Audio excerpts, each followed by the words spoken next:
È stata tutta riproposta. Sì, perché lei ha l'ordine del giorno, no? Domenica, l'ordine del giorno, Che dai. domenica doppio proposta.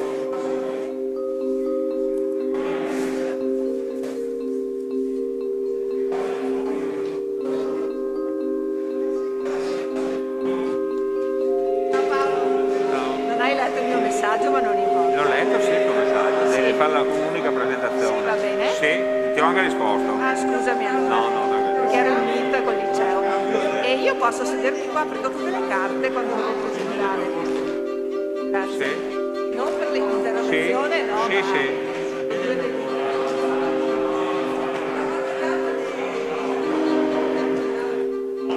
Aspetta, questo è un libro.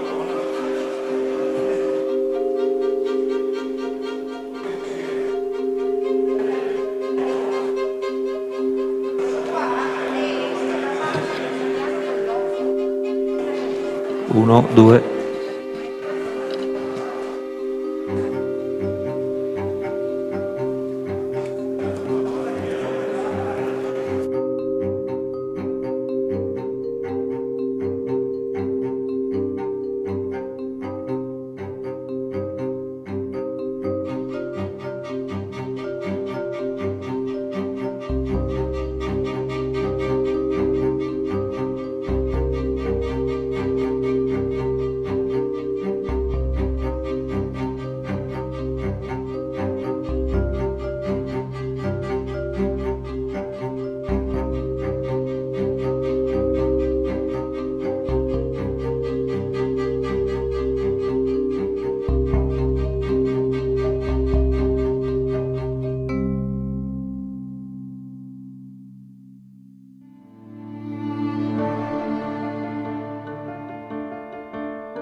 Prendiamo posto.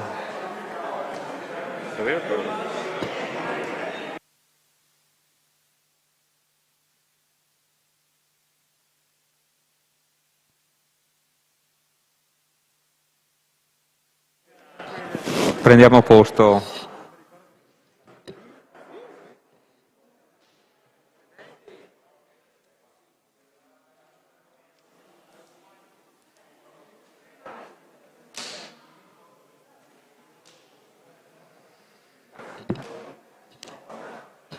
Forza che iniziamo.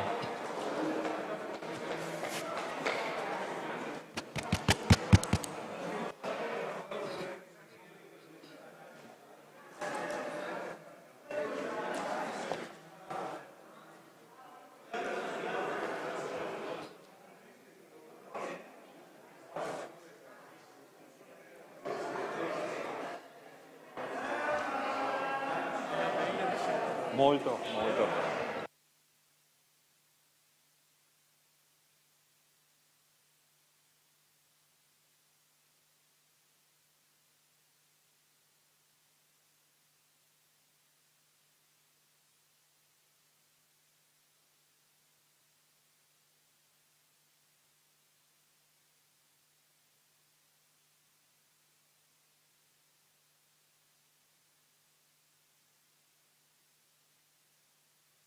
Bene, iniziamo la seduta, la 20ª seduta del Consiglio Comunale di venerdì 19 febbraio 2021. Anche questa seduta abbiamo ritenuto di svolgerla in questa sede per poter permettere un maggior distanziamento tra i consiglieri. Vengono comunque garantite, silenzio per favore, vengono comunque garantite l'adozione delle misure atte al rispetto e al principio della pubblicità della seduta del Consiglio Comunale tramite la trasmissione video e in streaming internet della Tenda TV. Passo la parola al segretario per l'appello. Balliana Mirella, Casagrande Andrea, Dare Gian Antonio, assente.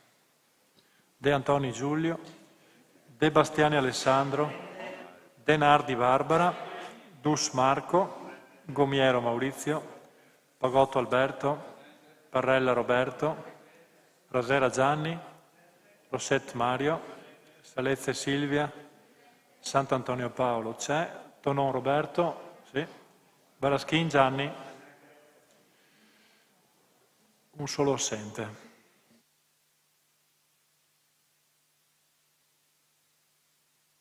Bene, nominiamo ora gli scrutatori, Pagotto, Gomiero e Balliana.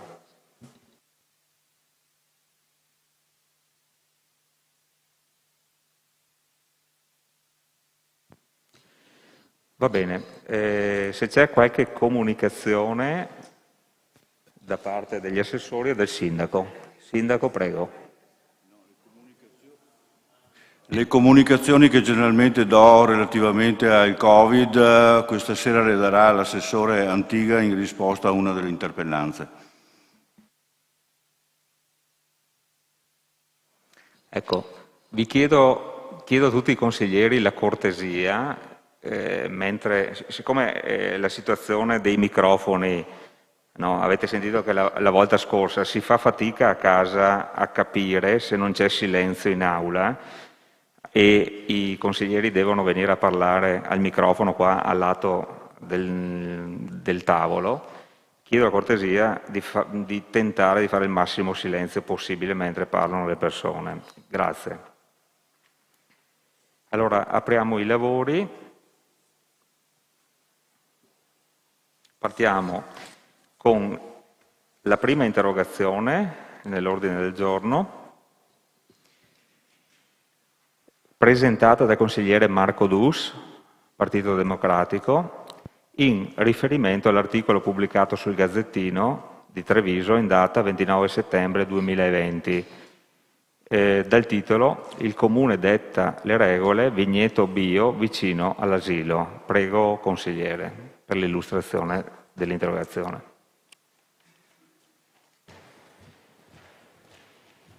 Sì, buonasera a tutti, innanzitutto. Dunque, con questa interrogazione ho voluto fondamentalmente chiedere un aggiornamento su una situazione che conosciamo da molto tempo e che riguarda appunto il conflitto che c'è tra la proprietà che ha recentemente ambientato un vigneto e l'asilo. E chiedo fondamentalmente se a distanza di 3 mesi sia stata sottoscritta la convenzione tra l'amministrazione comunale e la proprietà, visto che, come dichiarato nell'articolo sopra citato, la chiusura dell'atto è urgente dal momento che l'attività scolastica nell'asilo è già ripresa. Il Comune ha concordato con Cesana Malanotti, proprietaria dell'immobile, un intervento di messa a norma dell'edificio. Chiedo inoltre, qualora la convenzione fosse già stata sottoscritta, di conoscere la motivazione che ha portato la Giunta ad escludere questa proposta di convenzione dalla discussione in Consiglio Comunale e infine, qualora invece la convenzione non sia stata sottoscritta, di conoscere la motivazione che ha portato la Giunta ad escludere da questa proposta di convenzione dalla discussione del Consiglio Comunale in via preliminare. Grazie. La ringrazio. Posso rimanere qua, visto che dopo ho anche un'altra... Dopo devo dire se sono soddisfatto o no, giusto? Quindi rimango qui senza tornare al posto, visto che... Ok, sì, vabbè, rimanga questo pure. passerella. Risponde il Sindaco. Buonasera. In merito al tema proposto, devo dire che le pattuizioni, che sono più di una, che sono relative all'asilo di San Giacomo, stanno continuando, sono continuate. La cosa che è cambiata è l'urgenza, perché al momento in cui ci fu il problema della staticità di quella scuola là, i bambini erano dentro e noi dovevamo fare dei passi che ci indirizzassero verso una soluzione tecnica del problema, cosa che è stata fatta e quindi legalmente, dal punto di vista legale, avremmo anche acquisito la possibilità di diluire in più anni, mi pare in 3 anni, l'esecuzione dei lavori. Per noi, come vediamo le cose noi, 3 anni sono tanti e abbiamo cercato di fare le cose più in fretta possibile per addivenire alla soluzione della cosa. Dopo l'interlocuzione con i genitori dei bambini si è anche deciso di non iniziare i lavori immediatamente, ma soltanto alla fine dell'anno scolastico, che finisce con giugno, e quindi stiamo predisponendo tutto per cominciare a fare i lavori in luglio. Questo ci ha concesso anche di affinare le pattuizioni con il Cesana, tant'è che i rispettivi studi legali hanno concluso una pattuizione sottoscrivibile in ogni momento perché è pronta e assolutamente condivisa. I nostri uffici si stanno già muovendo per poter partire a luglio con i lavori. Relativamente all'altro capitolo che interessa quel sito, ovvero sia il vigneto, famoso vigneto, dalle interlocuzioni avute con la proprietà, posso garantirvi l'assoluta buona volontà della proprietà di sottoscrivere questa convenzione che abbiamo affinato fino adesso e che comunque lascia tranquilli per il fatto che il grosso del problema praticamente non c'era, perché la proprietà ha già deciso di passare al biologico e l'annualità prossima sarebbe il 3° anno di conversione, come viene detto tecnicamente, cioè sono già 2 anni che viene applicato il sistema di trattamento biologico, non in presenza, non a scuola aperta, quindi il grosso del problema effettivamente non c'è, però dobbiamo sottoscrivere questa convenzione e questa convenzione verrà sottoscritta a breve. Al momento non c'è nessun trattamento, siamo in inverno e poi quando dovesse anche cominciare siamo comunque in ambito biologico. A breve andremo avanti, ci sono altre cose da fare, non ci sono perdite effettive di tempo. Grazie Sindaco. Prego consigliere. Completi pure. Forse non ho completato. Il consigliere Dus chiedeva anche perché non siamo passati in Consiglio Comunale con queste convenzioni, con queste pattuizioni, perché secondo noi l'indirizzo dato dal Consiglio Comunale era ben chiaro: continuare a utilizzare quella struttura in San Giacomo per i bambini e addivenire alla convenzione come deciso da questo Consiglio Comunale a suo tempo decise, e quindi l'azione della Giunta è esclusivamente un'azione operativa di messa in pratica di quanto già il Consiglio aveva deciso. Cambiano le amministrazioni, ma Vittoria è una faccia sola e quindi l'azione amministrativa continua anche nella sua messa in pratica. Grazie Sindaco. Prego consigliere Dus se è soddisfatto o meno della risposta. Microfono. Sì, ecco. E sono parzialmente soddisfatto, nel senso che sono soddisfatto del fatto che lei ci abbia aggiornato sullo stato dell'arte, perché appunto da settembre noi non avevamo più avuto nessun aggiornamento. Non sono però soddisfatto nel merito, nel senso che lei ritiene che questa non sia una priorità in questo momento. Invece dal mio punto di vista credo che sia una priorità già ben superata. Spero che l'amministrazione si adoperi affinché l'azienda firmi la convenzione, perché altrimenti continuiamo a rimandare la firma della convenzione e finisce anche il vostro mandato. Grazie consigliere. Passiamo alla interrogazione numero 2, sempre redatta dal consigliere comunale Marco Dus, Partito Democratico, in riferimento all'articolo pubblicato sul Gazzettino di Treviso in data 17 dicembre 2020 dal titolo "Alemagna chiusa, A27 sarà gratis", e alle dichiarazioni rese dall'assessore Bruno Fasan. Prego consigliere, illustri la interrogazione. Sì. In questa interrogazione, come potete immaginare, è già datata perché era del 18 dicembre e la strada è stata riaperta durante il giorno ormai da qualche settimana. Le dichiarazioni dell'assessore Fasan diceva in questo articolo: abbiamo chiesto che sia reso gratuito il tratto della 27 tra Vittorio Veneto Nord e il Fadalto, fintanto che l'Alemagna non riaprirà. In attesa della risposta invito tutti i vittoriesi che percorrono questo tratto a conservare gli scontrini dei pedaggi autostradali. Se Autostrade non ci aiuterà, provvederemo come comune. Stiamo studiando la formula per il rimborso ai cittadini delle spese sostenute. Queste erano le dichiarazioni e invece io chiedevo che sia data risposta di quale strumento finanziario e norma amministrativa consente il rimborso delle spese sostenute dai cittadini di Vittorio Veneto per l'utilizzo del tratto autostradale, in quale voce del DUP e del bilancio sarà possibile verificare l'importo rimborsato e se vi sono state società che attualmente operano o hanno operato sulla strada statale 51 Alemagna, nel tratto di strada interdetto al traffico a causa delle recenti frane, sempre nella zona Fadalto naturalmente, a cui l'amministrazione ha affidato in maniera diretta o indiretta qualunque tipo di intervento. Grazie. Ringrazio consigliere. Prego assessore Fasan per la risposta.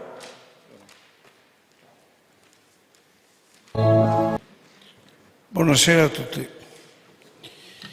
Consigliere Dus, sono sinceramente sorpreso dal suo riproporre questa interrogazione, che si trascina ormai tra un invio e l'altro da un paio di mesi. Sarebbe bastato in questi 2 mesi che avesse consultato il sito del Comune di Vittorio e avrebbe trovato le risposte alle domande che pone nella sua interrogazione. Infatti nella pagina dei servizi informazione di pubblica utilità Vittorio Veneto Informa, fra i comunicati stampa in data 15 dicembre 2020 c'è il comunicato dell'amministrazione che così titola: Frane in Fadalto, è allo studio la possibilità di esentare i residenti dal pedaggio autostradale per la classe A nel tratto compreso fra Vittorio Veneto Nord e il casello di Fadalto. Il Comune di Vittorio Veneto ha allo studio la possibilità di venire incontro ai disagi che gli smottamenti stanno provocando agli abitanti di Fadalto. Continuando, abbiamo contattato Autostrade per l'Italia chiedendo per i nostri concittadini residenti in quella zona la possibilità di percorrere il tratto di A27 fra il casello di Vittorio Veneto Nord e Fadalto senza dover pagare il relativo pedaggio per i veicoli di classe A.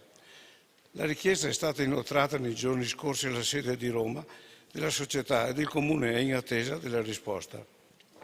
Nel frattempo, aggiunsi, ho invitato i residenti a conservare gli scontrini perché, conoscendo i tempi di risposta degli enti romani, presumevo che la risposta non sarebbe arrivata nei tempi che avrebbero consentito di accedere ad un uso gratuito dell'autostrada, prima che la strada statale fosse liberata dalla frana. Il comunicato così continua. È infatti concreta la volontà da parte dell'amministrazione di rimborsare il pedaggio dei residenti qualora Autostrade non dovesse aderire alla nostra richiesta di esentare del pagamento finché la viabilità ordinaria non sarà ripristinata. Ancora non siamo certi da un punto di vista amministrativo di poter garantire l'adozione della misura relativa al rimborso, ma sicuro che ci stiamo impegnando al massimo per superare anche tutte le difficoltà di ordine burocratico. Questo è quanto è scritto nel sito del Comune. E infatti il nostro preciso desiderio è essere al fianco dei residenti che devono supportare i disagi causati dalle frane, cercando per quanto sarà possibile anche altre vie di finanziamento. Credo che il consigliere Dus non possa non condividere questi obiettivi, anche se nella precedente amministrazione, della quale era esponente di spicco, nulla ha realizzato per perseguire l'obiettivo di ristorare i residenti del costo del pedaggio, quando la statale rimase chiusa per le colate detritiche per più di un anno, probabilmente impegnato in altri obiettivi amministrativi, quali le concomitanze e ricorrenza del centenario, non aveva valutato degni della sua attenzione di amministratore i disagi subiti dai cittadini vittoriesi. L'autostrada ha un costo per i cittadini che la usano, per una vettura di classe A, è di 80 centesimi. Scusate. Pertanto per un cittadino vittoriese, perché nel nostro caso solo i cittadini vittoriesi possono essere interessati al ristoro del prezzo del pedaggio, andare a Vittorio Veneto fa dato e viceversa costa €1,60.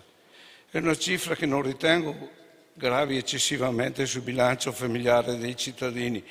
Consideriamo però che la parte nord della nostra città manca di qualsiasi servizio pubblico o alla persona e obbliga i residenti a raggiungere Vittorio anche più volte nella stessa giornata, con una spesa giornaliera che può arrivare anche a €10+. Fatta questa premessa cercherò di rispondere esaurientemente alle sue domande. Comincerò dalla terza domanda, dove chiede se l'amministrazione si sia impegnata in forma diretta o indiretta in qualunque tipo di intervento. Nessuna società ha operato nel ripristino della strada su incarico del Comune, ci mancherebbe altro.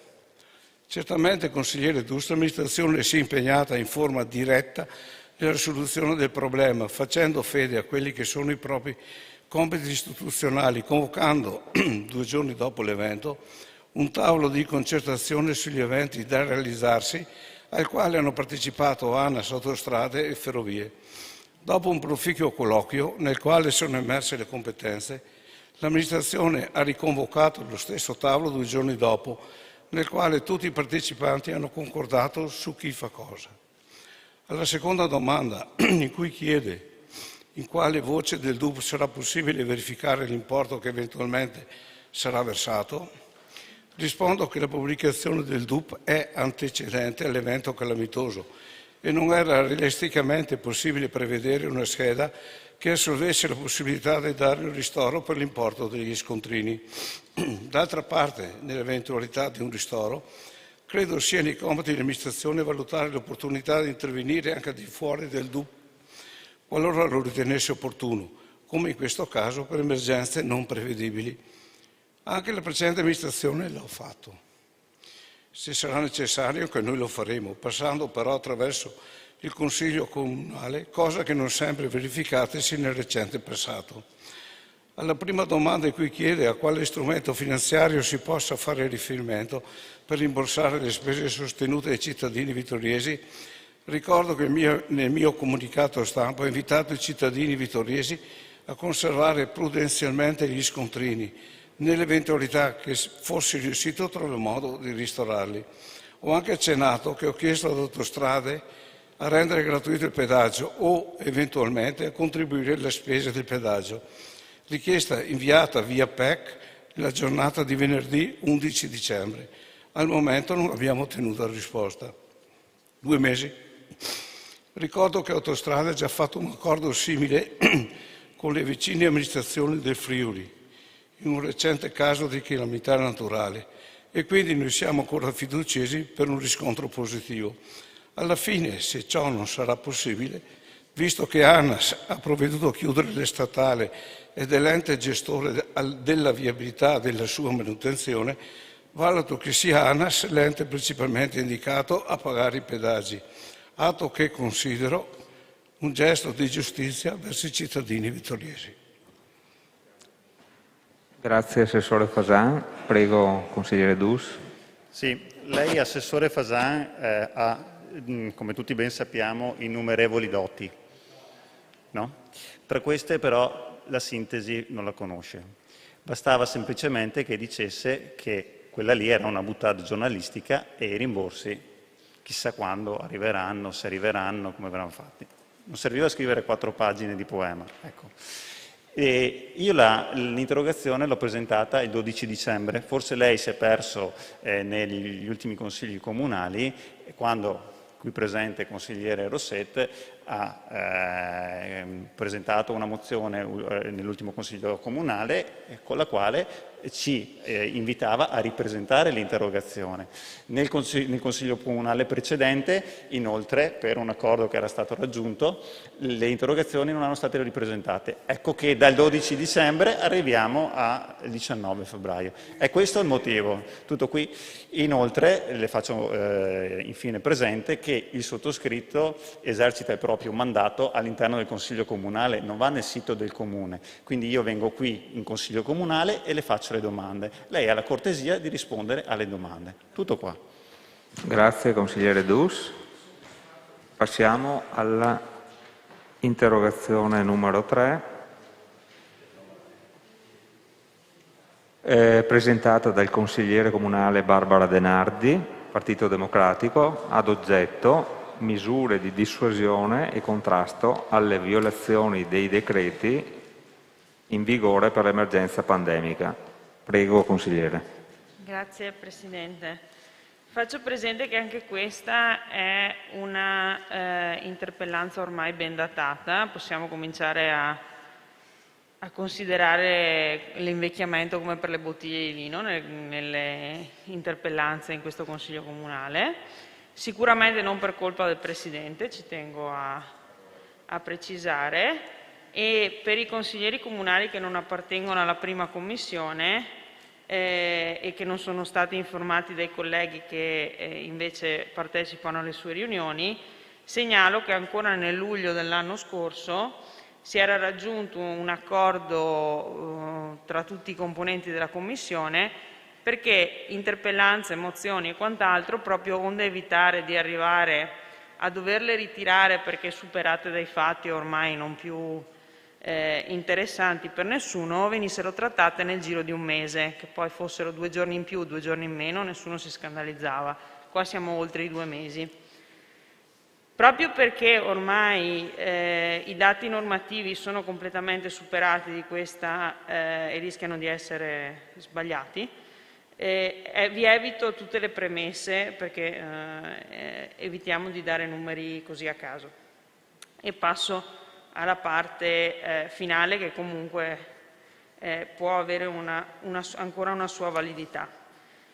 Si interroga il Sindaco e la Giunta per sapere quali misure di dissuasione e contrasto alle violazioni dei provvedimenti in vigore siano state adottate a tutela della salute pubblica, ovvero una relazione su quali siano stati i controlli effettuati e le eventuali violazioni riscontrate da parte della Polizia Municipale. Quali siano i numeri dei contagiati e dei messi in quarantena nel nostro territorio, in quanto questo permetterebbe di conoscere la reale situazione a noi più vicina, e qual è la situazione del numero di contagi e quali sono le misure adottate dalla Casa di Riposo Cesena Malanotti e dall'Ospedale Civile di Vittorio Veneto, 2 realtà importanti presenti nel nostro territorio. Grazie. Grazie consigliere. Risponde l'assessore Antiga. Prego. Buonasera a tutti. Rispondo in ordine ai punti così esposti e partiamo con la Polizia Municipale. Per quanto riguarda le misure adottate da novembre ad oggi, posso rispondere che sono state fatte 56 pattuglie specifiche contro il Covid, coordinate da Questura o richieste dalla Prefettura di Treviso, 185 pattugliamenti vari, 16 controlli su segnalazione della Polizia di Frontiera, 6 controlli su indicazione del nostro Sindaco Miatto, 3 controlli specifici richiesti dal Sindaco di Tarso Vincenzo Sacchet, 62 persone controllate in strada, 68 verifiche su segnalazione dei cittadini e 824 controlli per rispetto degli orari e delle norme anti-Covid da parte di esercizi pubblici o commerciali. In merito alle violazioni sono state elevate 15 sanzioni a Vittorio Veneto, 3 sanzioni a Revine Lago e una sanzione a Tarso. Vi ricordo che questa attività di informazione e controllo si è aggiunta alla normale attività di controllo stradale e servizio d'istituto, che è stata comunque assicurata per quanto possibile, e credo che per questo motivo vada un plauso alla nostra Polizia locale. Al punto numero 2, ad oggi i dati sono 28 positivi a domicilio, 2 positivi ricoverati, 26 contatti in quarantena, di cui 10 per contatto scolastico e 1 per rientro all'estero. 38 sono i ricoverati in ospedale, 5 di quali in terapia intensiva. Totali in provincia sono 1743. Per darvi un dato, se vi ricordate, letto il 28 dell'1, erano 70 positivi a domicilio, 55 contatti in quarantena, 63 ricoverati in ospedale, 9 in terapia intensiva. Positivi in provincia erano 3.029, se andiamo indietro al 22 dell'1 erano 4.186, quindi c'è una sensibile diminuzione nel territorio di positivi. A questo proposito vorrei darvi anche nota che in un clima di assoluta necessità e di aumento nella ricerca di eseguire i tamponi, si è parlato, se vi ricordate, di usare medici di base, farmacisti, addirittura è stato pensato i medici veterinari che potessero eseguire, e tra l'altro il nostro sindaco si era da subito offerto disponibile alla cosa.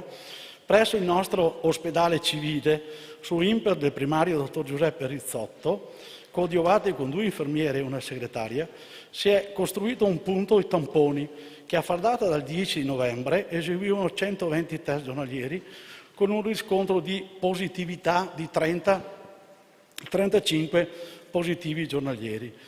Questa a testimonianza e conferma che una tempestiva individuazione delle positività e un pronto isolamento e cura ha fatto scendere la percentuale di positività nel nostro territorio, al punto che a fine gennaio, con una richiesta di poche unità, si è riscontrato che la positività era 0 e temporaneamente, speriamo per sempre, è stato sospeso questo prezioso servizio.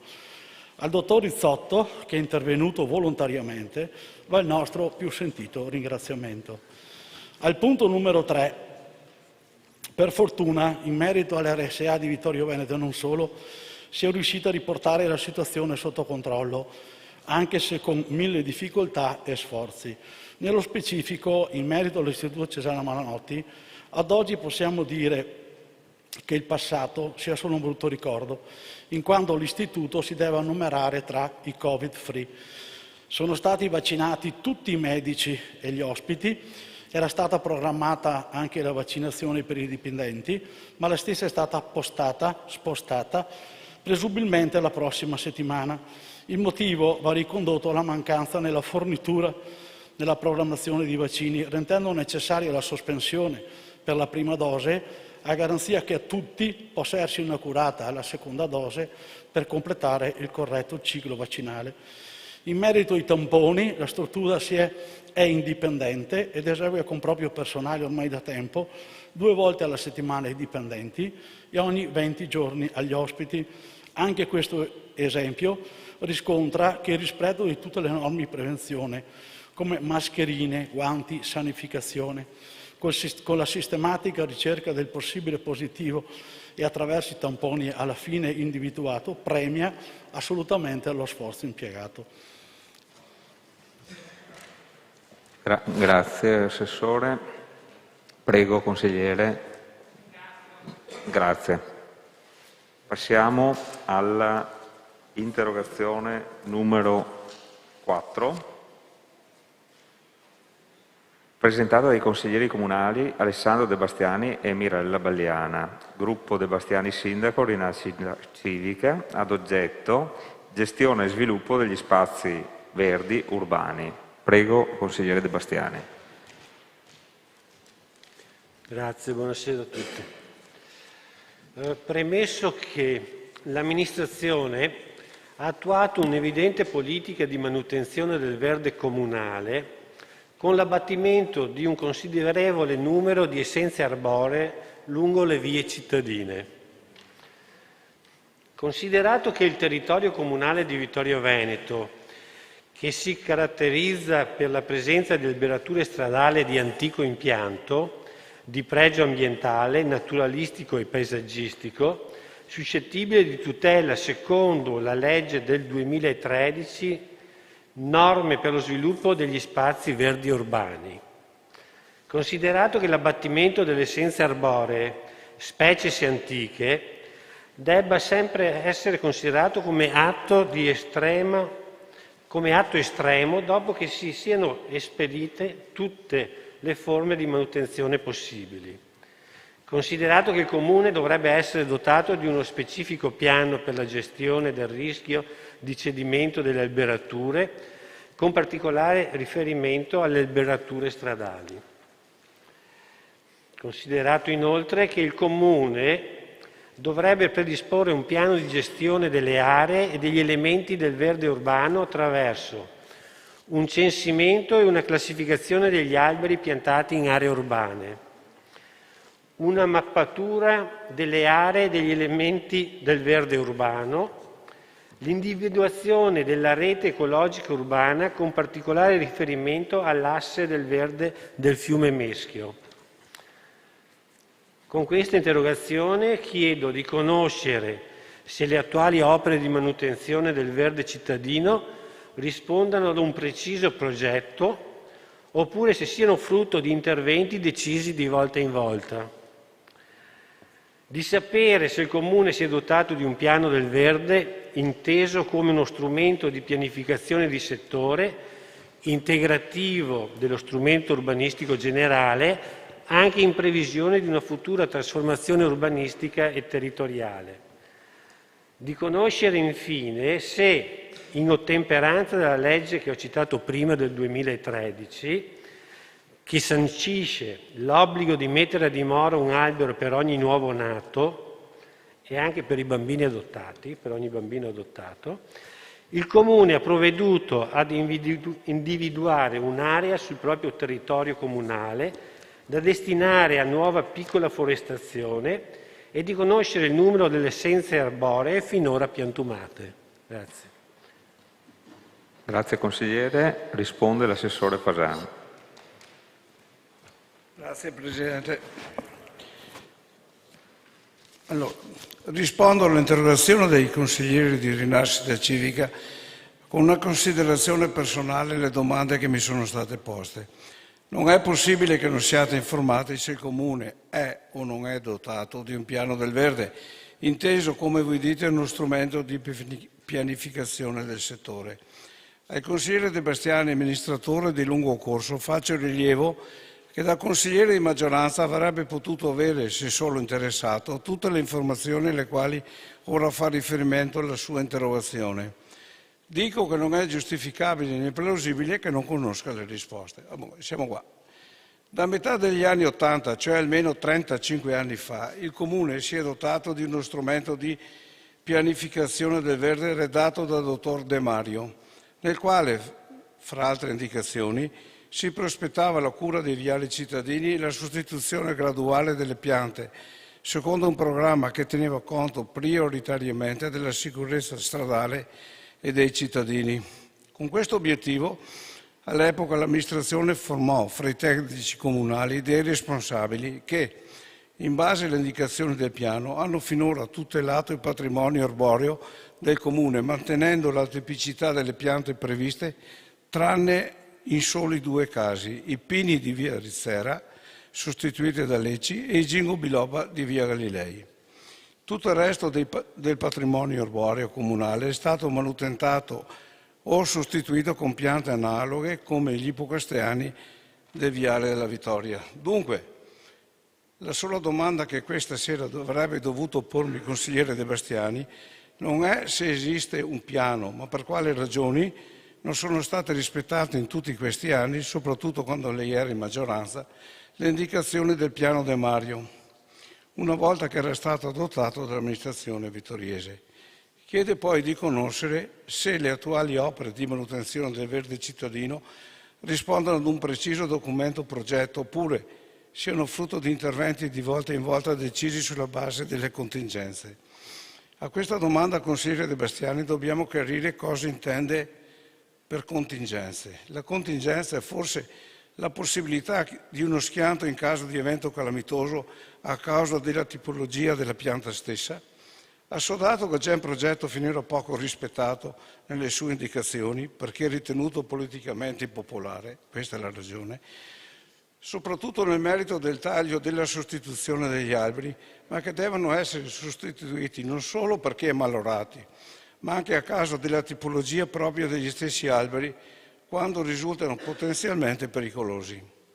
Sostenere che un viale, un pino vale un castagno, dal punto di vista della sicurezza, è una inesattezza che spesso le amministrazioni pagano con schianti mortali. Si deve tener conto dell'impianto radicale e superficiale, della loro pericolosità per i passanti, per la tenuta agli eventi sempre più estremi o per la vicinanza alle abitazioni sommerse dai rami e dal fogliame che danneggia i tetti, le grondaie e veicolanti ogni tipo di insetti. Tutte queste contingenze, come lei le chiama, sono tali perché non si è perveduto a seguire le indicazioni del già citato piano del verde. Le amministrazioni spesso si trovano in difficoltà nel subire gli attacchi per il taglio degli alberi. Mi permetto di affermare che il peggior nemico degli alberi non è l'amministrazione che interviene per tutelare la sicurezza, ma sono quelle amministrazioni che non hanno il coraggio e la forza politica di far valere le proprie ragioni. Lei, consigliere, chiede se esiste una pianificazione di settore integrativa dello strumento urbanistico generale, che partendo dall'analisi dettagliata del patrimonio verde del Comune ne definisce lo sviluppo quantitativo e qualitativo del medio e lungo periodo, anche in previsione della futura trasformazione urbanistica e territoriale. Egregio consigliere, le sue osservazioni sono condivisibili, ma manca al momento una previsione di una futura trasformazione urbanistica e territoriale, che in gergo urbanistico viene chiamato PAT. L'amministrazione del sindaco Miato ha in prospettiva di fornire alla città questo strumento urbanistico entro il 2021, dove lei, consigliere, potrà fornire tutti i contributi che vorrà se lo riterrà necessario. Per quanto riguarda il patrimonio arboreo comunale, nell'anno 2020 sono state acquistate e piantumate circa 259 alberi, una novantina dei quali che sono andati a sostituire le acacie Gingo biloba di via Galilei, via Baxa, rotonda via Denadai e parco di Sant'Andrea. 75 nuove piante sono state acquistate con determina 1113 del 15-12-2020 e andranno a sostituire fra gli altri i pini tagliati in via Rizzera. Complessivamente questa amministrazione ha piantumato 10 volte il numero delle piante che ha tagliato, quindi più che danneggiare il patrimonio arboreo potrei essere indicato come l'assessore che lo ha incrementato e valorizzato.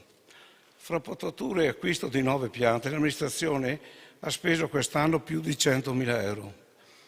L'effetto preventivato e fortunatamente sortito è che nessun schianto si è verificato nei nostri viali, cosa tutt'altro che scontata da quello che abbiamo visto succedere in altre città, malgrado non siano mancati eventi atmosferici estremi.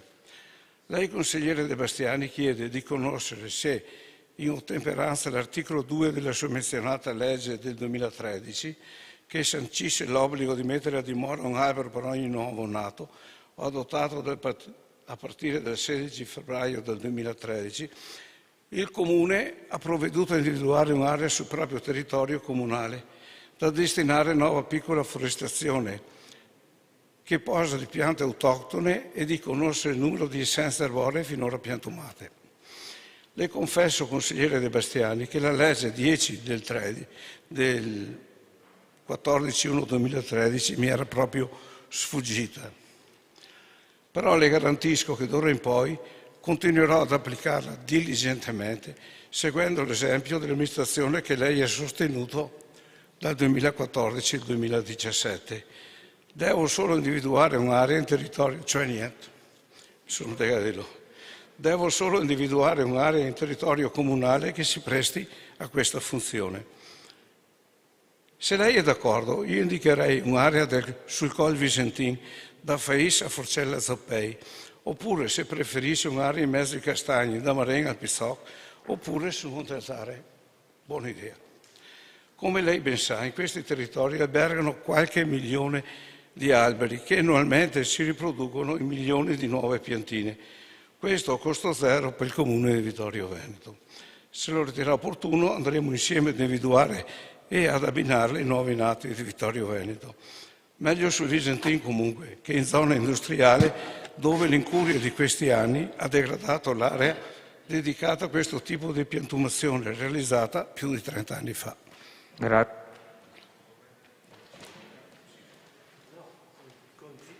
Conciso proprio no, preciso sì, ma conciso no. Devo dire che ho fatto fatica a seguirla e probabilmente da casa avranno fatto ancora più fatica. Lei, assessore, ci bacchetta sempre perché facciamo le domande, si dice che già dovremo avere le risposte, ma se facciamo le domande è perché evidentemente non sappiamo le risposte. Però vede che le nostre domande servono anche per mettere in evidenza che lei non è l'assessore che si accanisce contro il verde, ma che anzi all'incontrario ha favorito e incrementato il verde cittadino. La ringrazio per la risposta. Grazie consigliere De Bastiani. Passiamo alla prossima interrogazione presentata dal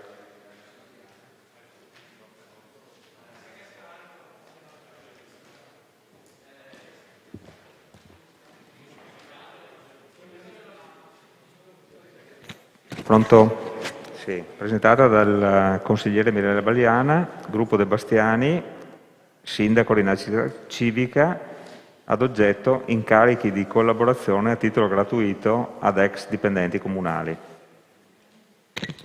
Sì, grazie e buonasera. Allora, l'interrogazione che ho presentato chiede appunto delucidazioni relativamente alla delibera di giunta del 21 gennaio 2021 ad oggetto incarichi di collaborazione a titolo gratuito ad ex dipendenti comunali. Premesso che con delibera appunto di giunta 12 del 2021 l'amministrazione comunale deliberava la possibilità di avvalersi dell'opera di personale comunale in quiescenza per periodi di tempo determinati a titolo gratuito e con il solo diritto al rimborso delle spese sostenute per l'incarico e comunque autorizzate e documentate. Premesso che tale delibera risulta motivata dalle premesse e dal fatto che alcuni dipendenti comunali collocati in questi ultimi mesi a riposo per pensionamento hanno manifestato la loro disponibilità a svolgere a titolo gratuito incarichi di collaborazione a supporto dei servizi presso cui svolgono la propria prestazione lavorativa.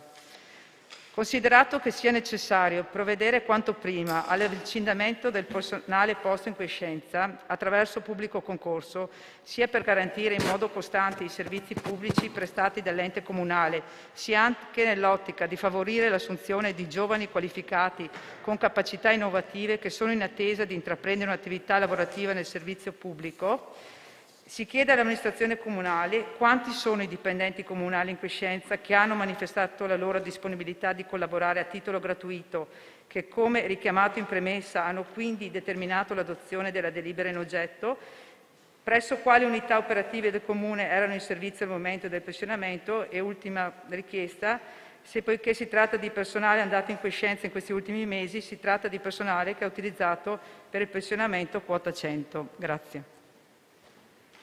Grazie, consigliere Balliana. Risponde, attenzione, l'assessore al personale Antonella Caldara.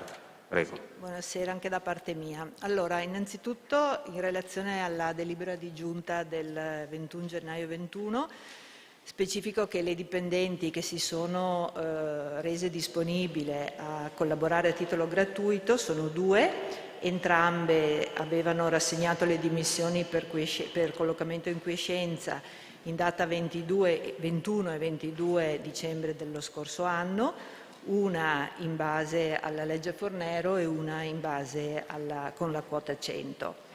Entrambe erano in servizio e continuano la loro opera gratuita presso il settore affari generali e servizi socioculturali, specificatamente nell'ufficio dei servizi alla persona. Cosa è successo sostanzialmente? Che già un anno fa, quindi il 24 febbraio 2020, la dirigente aveva fatto una determinazione per l'attivazione della procedura concorsuale per 3 posti di istruttori amministrativi, parliamo della categoria C1. Sono 24 febbraio, quindi immaginate nei giorni successivi è subentrato il primo DPCM e tutti i successivi che di fatto hanno bloccato qualsiasi attività relativa ai concorsi, alle procedure concorsuali per il pubblico e uno degli ultimi DPCM la data per la ripresa dei concorsi è stata stabilita il 15 febbraio 21. C'era stata, a dire la verità, una breve finestra in autunno. Noi, approfittando di quella e pensando di poter attivare poi tutta la procedura, eravamo riusciti a fare la fase di preselezione lo scorso 20 dicembre. Successivamente, proprio il giorno in cui prevedevamo la prima prova scritta, è intervenuto poi un nuovo blocco. Quindi dal 15 febbraio 2021, cioè da lunedì scorso, possono essere riattivati i concorsi. Noi ci eravamo nel frattempo comunque tenuti pronti e siamo immediatamente uscite con le date delle prove, quindi la prova scritta teorica il 4 marzo, la pratica il 5 e poi la prova orale prevista per l'11 marzo.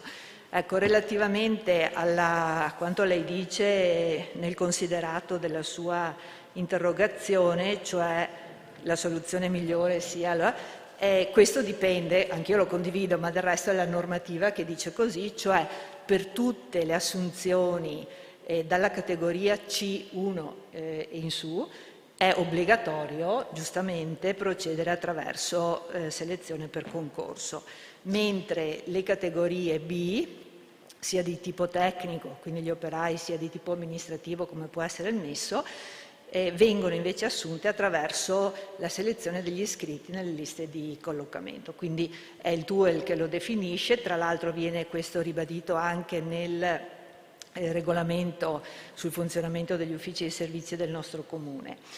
Queste 2 signore quindi hanno continuato la loro attività in modo assolutamente gratuito, lo possono fare come da delibera e lo faranno solo fino al 31 marzo e comunque fino alla data, se precedente, al 31 marzo, quando avremo la graduatoria dei nuovi possibili dipendenti.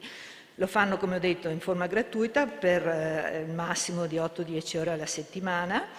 E non ci sono, ecco, è molto importante dire che non ci sono, la loro presenza non ha comportato modifiche al piano dei fabbisogni di personale dell'ente, non ci sono state spese aggiuntive, la delibera è stata pensata per poter garantire loro la polizza assicurativa per eventuali infortuni e responsabilità civile. Direi che non solo a nome personale, ma probabilmente a nome di tutti noi, possiamo davvero ringraziare queste 2 nostre ex dipendenti che di fatto sono ancora in servizio, non solo per l'affezione, lo spirito collaborativo e l'affezione che hanno dimostrato anche alle loro colleghe che stanno affiancando in questo periodo di transizione, ma soprattutto anche perché hanno dimostrato davvero il loro la loro affezione verso tutti i cittadini che sono gli utenti dei servizi sociali, che sono chiaramente i cittadini più deboli, che oggi più che mai in periodo di pandemia sarebbero stati, per così dire, probabilmente non sarebbe stato possibile soddisfare completamente le loro richieste. Ecco, tutto qua, grazie.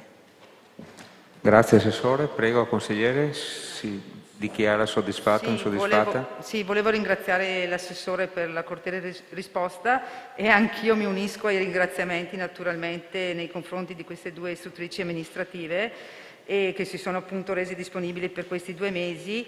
In ogni caso appunto auspico quanto prima che siano indetti i concorsi pubblici. Altra cosa, ho capito che la delibera si è fermata a questa unità operativa, insomma non ci sono state altre situazioni similari. Grazie. Grazie consigliere Balliana. Bene. Passiamo all'ultima interrogazione prevista questa sera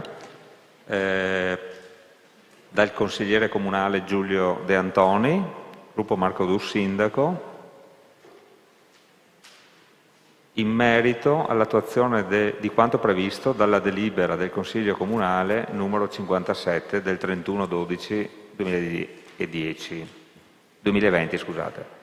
Prego consigliere De Antoni, illustri l'interrogazione.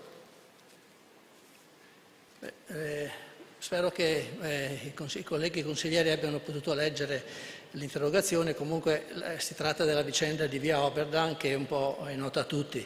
Una sperimentazione che, come il sindaco ha detto quel giorno, è stata fatta un po' in casa, che ha provocato tante critiche e anche qualche inutile spesa. Qualcuno dice che sono stati spesi 15.000 euro, ma comunque la spesa comunque è stata rilevante. Alla fine, fortunatamente, l'amministrazione ha stabilito di affidarsi a dei tecnici esperti che hanno presentato vari scenari nella seduta del Consiglio Comunale del 31 dicembre e l'amministrazione ha deciso di aderire allo scenario che prevede di riportare via Oberdan nel senso unico, così come adesso e come era prima in sostanza, e quindi di riprendere di prevedere la viabilità di via Lioni praticamente in salita, chiamiamola così, quindi con direzione ovest, e quella di via da Ponte invece con direzione verso est. Noi consiglieri di minoranza avevamo chiesto con insistenza in quel Consiglio Comunale che venisse prescelto lo scenario C, che prevede lo stesso discorso per via Oberdan dello scenario B, però prevedeva che via Lioni venisse percorsa in discesa e via da Ponte venisse percorsa in salita, un po' così come era previsto negli ultimi 18 anni, da quando è stato fatto il nuovo PUT, credo nel 2001, fino al 2018-2019, fino a quando non sono stati, è stata cambiata la circolazione a seguito dei lavori sulla ferrovia. Questa richiesta appunto era motivata, questa richiesta di modificare il senso di marcia delle due vie era motivata sia dalle numerose proteste che sono pervenute anche al Comune da parte degli esercizi commerciali di via da Ponte e anche da un gran numero di cittadini, anche abitanti in via Lioni, ma soprattutto dal fatto che per procedere all'aggiornamento del PUT, come previsto dall'attuale amministrazione, deve essere considerato lo stato di fatto degli ultimi 18 anni e non lo stato di fatto dell'ultimo periodo in cui la circolazione è stata modificata a seguito dei lavori per la ferrovia. Comunque il Consiglio Comunale il 31 dicembre ha deciso di aderire allo scenario B e qui c'era questa aggiunta impegnando, cito tra virgolette, impegnando l'amministrazione a considerare la possibilità di un doppio senso di circolazione dallo sbocco di via da Ponte fino a via Castaldi, per migliorare il servizio a favore delle attività commerciali presenti. Questo era un mandato proprio riportato nel dispositivo della delibera e da qui appunto la mia interrogazione per chiedere: è stata verificata tale possibilità? Quali approfondimenti sono stati fatti in questi quasi 50 giorni passati da quel 31 dicembre? Entro quando la Giunta pensa di dare una risposta al mandato che le è stato affidato dal Consiglio Comunale? Grazie. Grazie consigliere. Prego la risposta, Sindaco. Allora la mia risposta è rapida, nel senso che sì, ci siamo dati da fare, abbiamo cercato di approfondire questo tema e purtroppo il codice della strada stessa impedisce, non ci lascia la possibilità di rifare quel simulacro di rotatoria di cui lei parlava. Le dimensioni sono tali per cui, in base al codice della strada, la rotatoria non può essere fatta. Al massimo si può usare via Castaldi e i parcheggi per fare una normale manovra. Però al momento, se ben ricorda, in quel Consiglio avevamo anche detto che c'era stata quella, chiamiamola, visione da parte dei tecnici, i quali avevano anche pensato che sarebbe possibile invertire il tratto di via Manin, diciamo così, per dare quella continuità da via da Ponte e risalire verso il centro, però si sono riservati di fare tutte le necessarie indagini e misurazioni per poter validare questa che era soltanto un'idea loro. Al momento questi tecnici sono comunque all'opera, con almeno una dozzina di misuratori del traffico, però tutti concentrati per la prossima apertura della via del Carso, in modo tale da aver dati sicuri anche di come si sta distribuendo il traffico attualmente, per poterlo rifare una volta che si sia aperta quella via e trovare eventualmente le migliori soluzioni per parare il colpo di quella nuova viabilità. Fatto quel lavoro là, si concentreranno ancora su Ceneda per il discorso complessivo di Ceneda e anche per la viabilità, che nulla vieta possa tornare anche come 20 anni fa. Nessuna preclusione, aspettiamo di avere però numeri certi dai tecnici. Consigliere, si dichiara soddisfatto? Sì, io ringrazio della dichiarazione del Sindaco che ha risposto alle mie domande. Purtroppo sono dispiaciuto, amareggiato, perché quella soluzione che era stata adombrata in quel Consiglio Comunale, in qualche modo per tacitare le persone che protestavano, non è stato possibile realizzarla.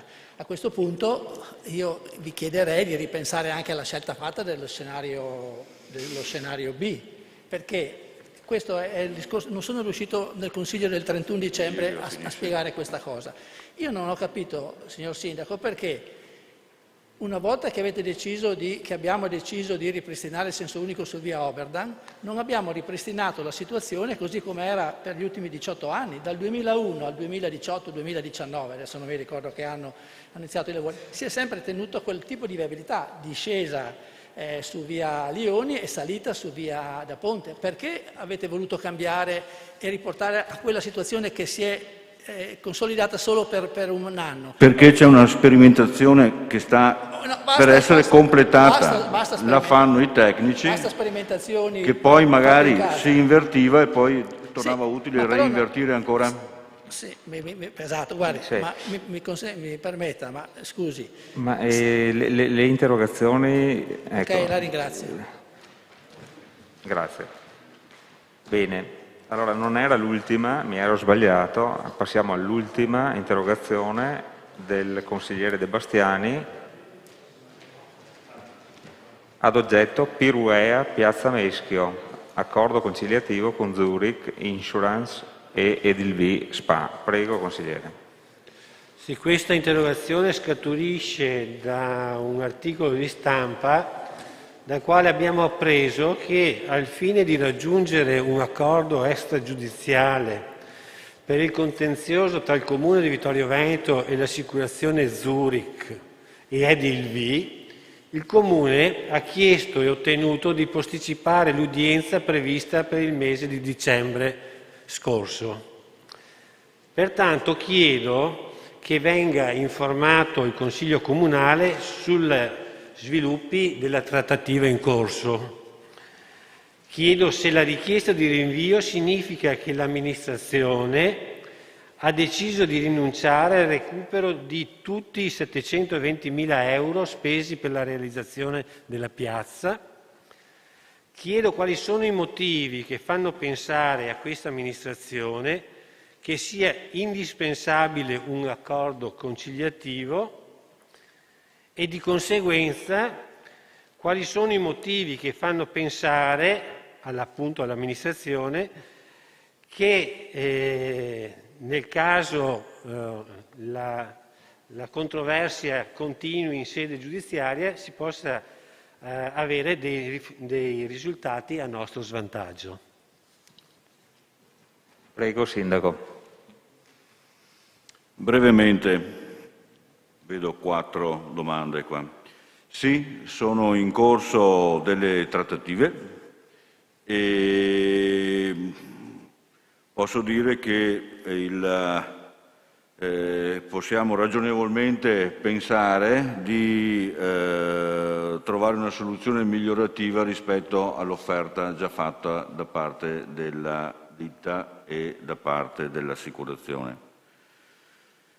La seconda parte della sua domanda chiede se l'amministrazione intende rinunciare a chiedere tutti i 720.000. Le faccio presente che effettivamente non sono 720.000, ma meno di 720.000, perché i 720.000 ricomprendono anche parte di lavori che non rientravano nell'originale pattuizione, tipo l'illuminazione, mi pare che scarichi dell'acqua, e quindi effettivamente è meno. E l'amministrazione in questa pattuizione che pensiamo di poter chiudere, spero anche fra non molto, chiederemo meno dell'effettivo, e le spiego anche perché. Perché abbiamo avuto più di una risposta da parte della magistratura. Il TAR ci ha detto a più riprese di chiudere la partita con una mediazione, perché abbiamo dei pareri legali anche plurimi, perché abbiamo approfondito bene il tema, perché tutto è stato rimesso in discussione dalla novazione che era intervenuta nel frattempo, e quindi ci ritroviamo in una situazione nella quale la più prudente delle soluzioni è quella di una mediazione fra le due posizioni. In più, Edilvi ha anche preso la decisione di chiedere al Comune di Vittorio Veneto una certa cifra importante, di $500.000, perché accampa il fatto che parte delle superfici ad uso commerciale che erano state date dal Comune poi non si sono rivelate pienamente tali, e quindi tra questo e altri inghippi che sono intervenuti in tempo di cantiere hanno fatto sì da creare un danno. Quindi noi andiamo davanti eventualmente a una magistratura impuntati sulle ultime decine di migliaia di euro, col rischio anche di non aver piena soddisfazione. Prudenza vuole che abbiamo deciso in questo senso di andare a trattativa cercando di migliorare quella che era l'offerta prodotta. Questo è quanto. Consigliere De Bastiani. Sì, se la trattativa fosse legata a quei 20-30 mila euro dell'illuminazione in più che è stata fatta e di qualche altro lavoro, sarebbe comprensibile. Se invece la trattativa è legata a fattori a errori, a irregolarità che imputabili all'amministrazione, è un altro discorso. Cioè, i cittadini si aspettano che quando si fanno degli accordi vengano rispettati. Purtroppo in Italia sappiamo che vige la regola del più furbo, però la regola del più furbo deve essere regolata da atti scritti e ben regolati che appunto prevedono questi. Io le dico, Sindaco, che i cittadini di Vittorio Veneto si aspettano un atto di giustizia, e l'atto di giustizia è che chi doveva pagare deve pagare, se sono intervenuti dei fatti per cui queste persone, cioè nel caso l'Edilvi, accampi motivi sostenibili per non pagare, vuol dire che è successo qualcosa attribuibile a qualcuno. Ecco, i cittadini chiedono questo, chiedono chiarezza, chiedono che se verrà pattuito un accordo sia spiegato nei termini, nei particolari, perché si va a quell'accordo. Grazie. Grazie consigliere De Bastiani. Passiamo ora, conclusa la parentesi delle interrogazioni, passiamo a una proposta di ordine del giorno dei consiglieri comunali Marco Dus e Giulio De Antoni in merito alla mozione d'ordine presentata dal capogruppo consigliare Mario Rosset nella seduta del 29 di gennaio del 2021. Prego consigliere Dus per illustrare l'ordine del giorno proposto. Sì, prima di illustrare la mozione mi allaccio a quanto appena detto il sindaco. Si sente? Sì, sì. E sono contento di aver sentito queste parole così chiare che hanno delineato un percorso molto lineare. Spero che le abbia condivise con la maggioranza che la sostiene, perché per 5 anni prima si era fatta molta confusione su questo tema e, come abbiamo visto adesso, mi pare che il percorso sia molto definito e molto lineare, e mi fa piacere che lei lo abbia ricordato questa sera. Prego con la mozione. Sì, in merito alla mozione, io vorrei chiedere al segretario attraverso quali strumenti amministrativi si esprime la Giunta, perché noi siamo all'8° punto all'ordine del giorno su 12 e sono tutti 8 presentati dalle minoranze. E io guardo anche le delibere di capigruppo che ci vengono inviate e francamente non trovo degli atti che diano dimostrazione di ciò che sta facendo l'amministrazione. Sono convinto che l'amministrazione sta facendo il proprio lavoro e lo sta svolgendo nei migliori nei modi, ci mancherebbe, però non ci sono degli atti formali. Cioè noi in Consiglio Comunale discutiamo di cose che porta la minoranza, ma la maggioranza cos'è che sta facendo? Che io qui non trovo mai dei punti, a parte l'adesione alla città dell'olio, che benissimo, può essere. Ecco, io volevo capire cosa state facendo e come mai questo non viene discusso qui dentro. Ad esempio, mi domando, è stata fatta recentemente, è passato in Consiglio Comunale, la questione legata al Palazzo Piazzoni. C'è un appalto, se non sbaglio, per la progettazione di 68.000 euro. Allora mi domando, ma questo qui era un tema che doveva passare per il Consiglio Comunale oppure bastano delle delibere di un dirigente o di giunta? Perché credo, insomma, Rosset, correggimi se sbaglio, insomma, sono cifre anche rilevanti. No, abbiamo discusso dell'intero lavoro, però poi è stato affidato un appalto, 68.000 euro, l'ha vinto uno stimabile professionista.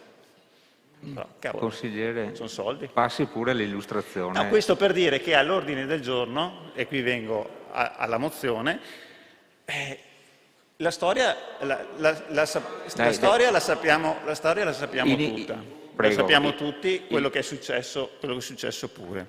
Quello che chiediamo, lo facciamo alla fine della nostra mozione e lo riassumo perché, ripeto, non voglio tediarvi con quello che è successo all'ultimo Consiglio Comunale. Stigmatizziamo, no, l'ho già fatto secondo lei. Io quando sono qui parlo, ne ho diritto se permette e continuo a farlo.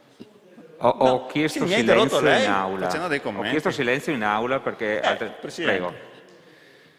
Stigmatizziamo l'iniziativa del capogruppo consigliare della Lega Veneta Salvini, Mario Rossette, che pretestuosamente e irritualmente ha presentato una mozione d'ordine mettendo in difficoltà il Presidente e il Segretario Comunale e minacciando il ricorso agli organi superiori, nel caso la sua richiesta non fosse stata accolta. Riteniamo che detta iniziativa costituisca un inaccettabile precedente che stravolge il regolamento del Consiglio Comunale e lede il diritto e dovere del Presidente di stabilire l'ordine del giorno del Consiglio Comunale. Apprezziamo la correttezza del Presidente del Consiglio Comunale che, pur essendo la mozione d'ordine irricevibile, ha ritenuto opportuno, a seguito dell'accesa discussione che ne è scaturita, sottoporla comunque all'esame del Consiglio Comunale. Grazie. Grazie consigliere. Dichiaro aperta la discussione. Consigliere De Antoni, prego.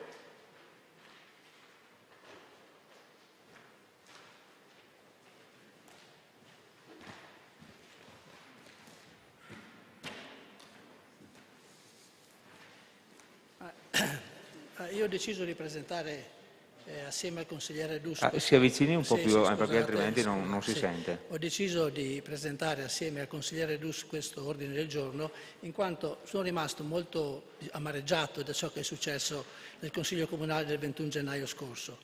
Approvando la mozione che è stata presentata dal capogruppo Rosset, il Consiglio Comunale ha messo in discussione il ruolo del Presidente del Consiglio Comunale e la sua autonomia nello stabilire, ai sensi dell'articolo 37 del regolamento sull'organizzazione e il funzionamento del Consiglio Comunale, sentita, se ritenuto opportuno, la conferenza di capigruppo, di predisporre, dicevo, l'elenco degli argomenti da trattare in ciascuna seduta del Consiglio, è specificatamente previsto dal regolamento.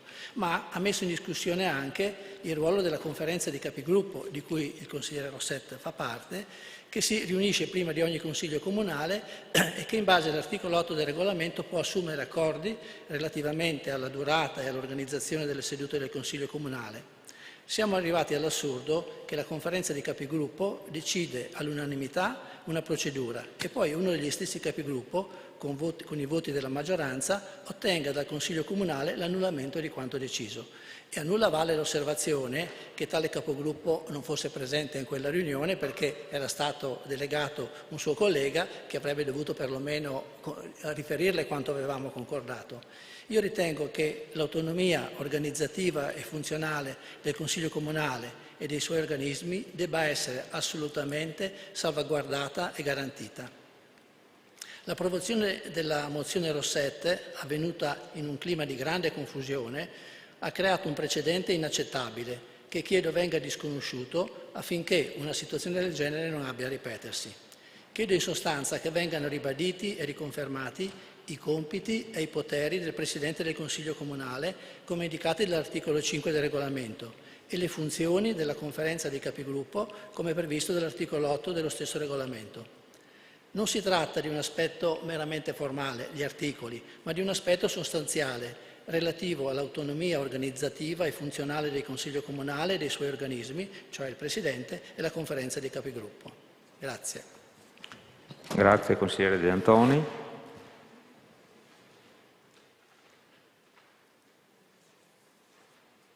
Ci sono prenotazioni? Consigliere Bagliana, prego.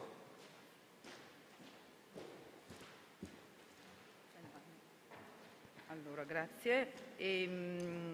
Dunque, la presentazione di questo ordine del giorno consente a ciascun consigliere di esprimere in modo meditativo quanto accaduto nella seduta del Consiglio Comunale del 29 gennaio. In quell'occasione, l'improvvisa e inaspettata mozione del consigliere Rosset penso abbia colto di sorpresa tutti noi consiglieri di maggioranza e di minoranza. Eviterei di entrare nel merito del contenuto della mozione Rosset per non aprire un'ulteriore discussione sul regolamento del Consiglio Comunale.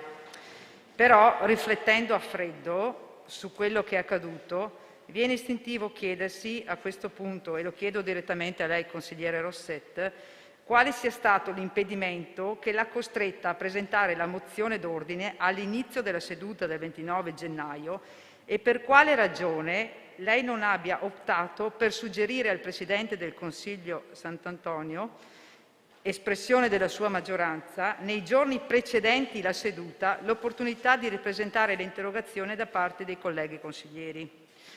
Ecco, ripeto, non conosco la motivazione di questo suo atteggiamento. Viene da dubitare che la mozione fosse premeditata e confezionata solo per mettere in difficoltà il Presidente del Consiglio, visto che, come già citato anche in questa proposta all'ordine del giorno all'articolo 37, comma 1 del regolamento, gli argomenti da trattare in ciascuna seduta del Consiglio sono stabiliti dal Presidente sentita, se lo ritiene opportuno, la conferenza dei capigruppo. Io vorrei anche ringraziare qui i consiglieri Dus e De Antoni per aver presentato questo ordine del giorno questa sera, perché dà la possibilità al nostro gruppo consigliare Rinascita Civica di esprimere l'apprezzamento per l'operato del Presidente del Consiglio Comunale Paolo Sant'Antonio, che fin dall'inizio della consigliatura ha sempre dimostrato correttezza nel svolgere i compiti e i poteri attribuitigli dallo Statuto Comunale. Più volte egli ha ribadito la centralità e il ruolo del Consiglio Comunale, quale organo di indirizzo e di controllo politico-amministrativo del Comune, e in più occasioni ha tradotto questo principio anche con iniziative come l'organizzazione dei sopralluoghi ai siti urbani della nostra città, oggetti di futuri interventi. Quindi io ringrazio di nuovo i consiglieri che hanno presentato la mozione e invito caldamente tutto il Consiglio Comunale a votare a favore di questo documento. Grazie. Grazie consigliere Balliana. Altre prenotazioni? Prego consigliere De Bastiani.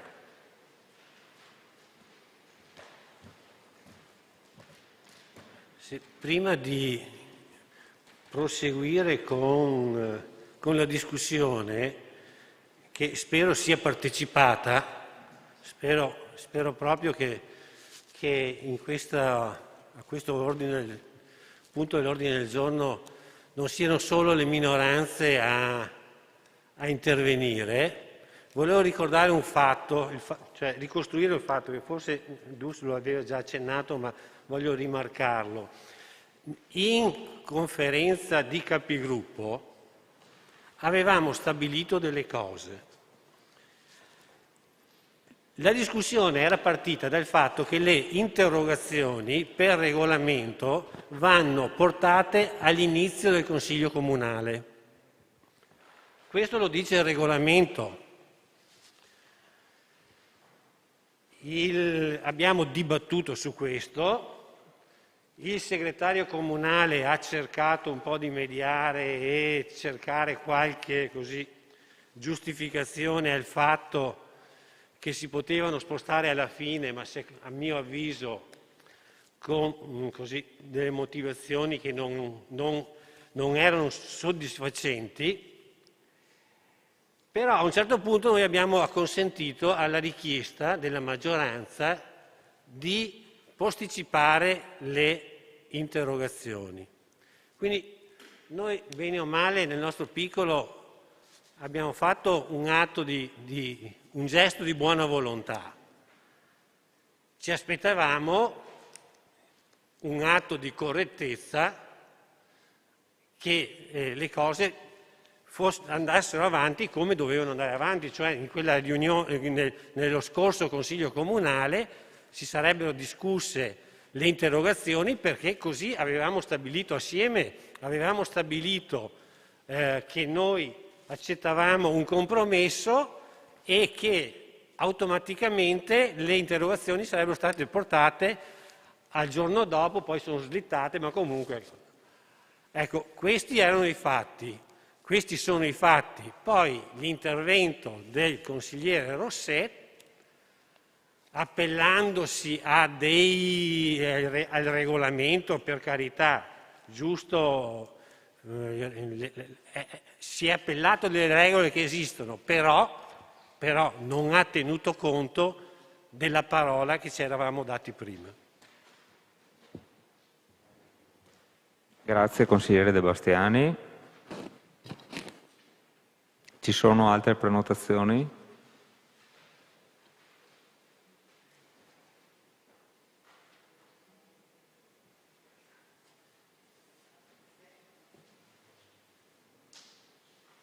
Consigliere Rosset, prego.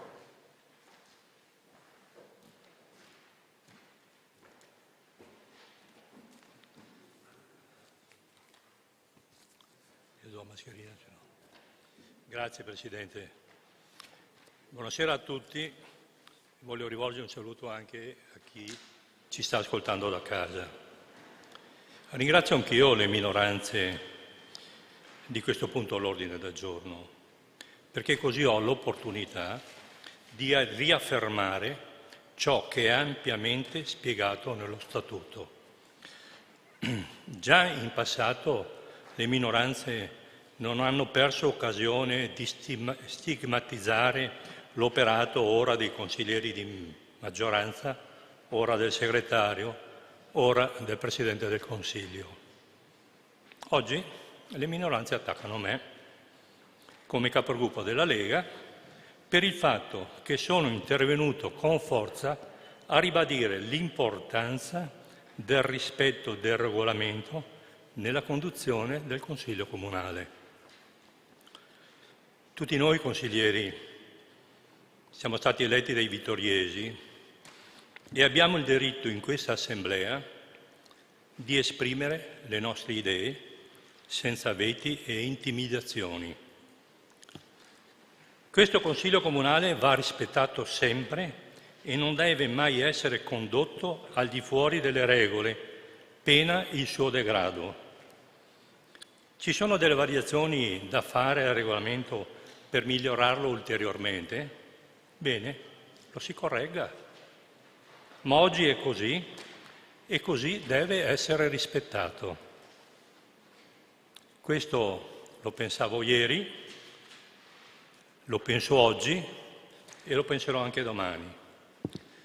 Il Presidente del Consiglio aveva garantito, con la buona fede tipica del galantuomo com'è, che le interpellanze presentate dalle minoranze sarebbero state trattate nel Consiglio Comunale successivo, dopo aver richiesto ai proponenti, anche grazie al mio intervento, se fossero d'accordo nel ritirarle. A margine di quel Consiglio, io stesso ebbi a rammentare al consigliere Dus della necessaria ripresentazione. Mi rispose che non serviva a farlo. Perché non sarebbe servito se il regolamento così recita? Perché il consigliere Dus non ha poi esitato a darmi ragione quando ho posto il problema della mancata ripresentazione? Consigliere Dus dice che c'era un patto fra galantuomini. Mi risulta che tutti qua dentro lo siamo galantuomini e gentildonne, o dovremmo esserlo. Ma proprio per questo dovremmo rispettare sempre e comunque il nostro regolamento e su questo sarò sempre fermo. Ancora una volta si usano tecniche di distrazione dai temi importanti per la città solo per denigrare le maggioranze. Al Presidente del Consiglio non serve nulla per saper condurre questo consenso.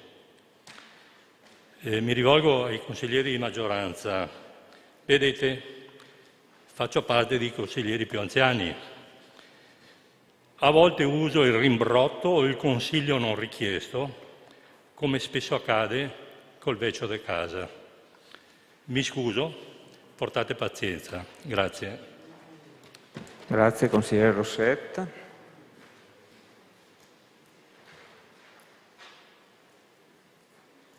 Consigliere Tonon, prego.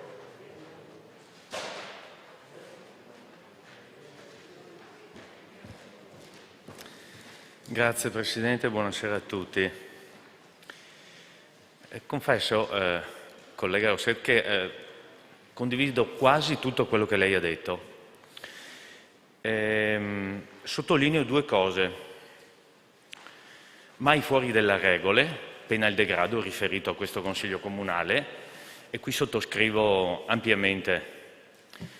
Anche se molto spesso, lo dico per anch'io, ahimè, per pluridecennale esperienza, molto spesso le regole, non tanto le regole formali, anche se confesso sono un formalista da questo punto di vista, ma le regole sostanziali, cioè quella della serietà, della verità, non sono state rispettate. Non dico da una parte e dall'altra, nel Consiglio Comunale, in molti Consigli Comunali, non sono state rispettate, perché sono state dette spesso cose false, non ultimo anche nell'ultimo Consiglio Comunale che abbiamo fatto qui. Si è usata la menzogna come strumento di lotta politica, non il confronto anche aspro, anche acerrimo se serve, non da parte sua. Credo di aver riconosciuto molto spesso la lealtà di quelli che considero non nemici ma avversari. Lei ha detto che qui ci sono tutti gentiluomini e gentildonne, o dovremmo esserlo. Mi viene in mente quello che ha detto ieri sera il capogruppo del PD alla Camera Del Rio, dicendo anche lui in sostanza quello che ha detto lei, non come siamo oggi nel fare il nostro mestiere in quel caso di deputati, ma come dovremmo essere. Dovremmo probabilmente, ognuno di noi, a partire dal sottoscritto, superare quelle che sono le vecchie incrostazioni che a volte ci condizionano. Qual è il problema? Che quello che è il suo auspicio molto spesso non accade. Io, per esempio, questa sera confesso che ho apprezzato quello che ha detto il signor Sindaco riguardo a Piazza Meschio, rispetto ad altre affermazioni che ho sentito fare, perché quello che ha detto è, in sostanza, quello che ha trovato fatto dalla passata amministrazione, che non è altro che una conseguenza che quello che il sottoscritto, o meglio, tutta l'amministrazione che io ho avuto l'opportunità di guidare, si è trovata a dover gestire. Può essere, l'abbiamo riscontrato, credo, segretario, se non ricordo male, riguardo alla pista ciclabile lungo il Meschio, il famoso accordo che è stato fatto zona ex Cini, diciamo, per un errore tecnico di 30 anni fa, circa, non mi ricordo più, le amministrazioni che si sono susseguite hanno dovuto tentare di gestire al meglio, che non vuol dire non fare giustizia, vuol dire semplicemente cercare di fare in modo che la città non ne abbia a soffrire, anche perché sappiamo benissimo, ma lo vediamo ahimè tutti i giorni, che ci sono sentenze di vari gradi di tribunali che sono una all'opposto dell'altra.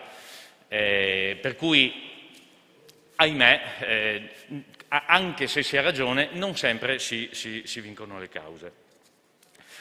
Detto questo, anch'io chiedendo e confermando, d'accordo con lei, il rispetto di quelle che sono le regole, soprattutto anche le regole sostanziali, credo che sarebbe buona cosa, come ha sottolineato anche prima il collega Dus, che si parlasse dei veri problemi, non solo di questo, anche se sa meglio di me, ci conosciamo da tanti anni, la schermaglia si fa anche, come dire, sulle cose meno importanti per la città.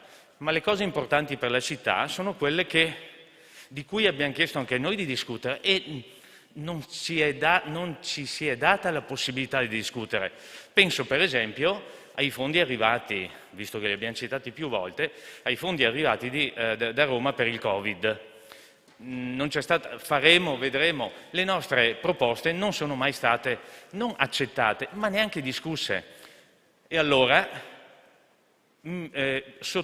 sottoscrivo e mi unisco al suo appello perché non solo siano rispettate le regole, ma sia rispettata la funzione, perché ognuno di noi qui è un rappresentante dei cittadini. Grazie. Grazie consigliere Tonon. Consigliere Darè, prego.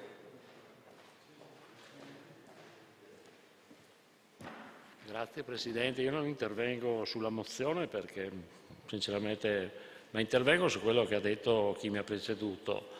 Voglio ricordare che Piazza Meschio, chi ha novato la convenzione siete stati voi, avete buttato alle ortiche una convenzione, una fiduzione ben stipulata, tant'è vero che ha messo in seria difficoltà i contraenti perché non la volevano rispettare, qualcuno non la voleva rispettare. Quindi non venga qua, lei ha detto che va bene quello che è stato portato ed è quello che avete portato voi. Quando arriverà in Consiglio Comunale voglio vedere se lei la voterà quella convenzione che lei ha stipulato e che lei ha portato avanti, perché io quella convenzione non la voterò. Grazie. Grazie consigliere Darè.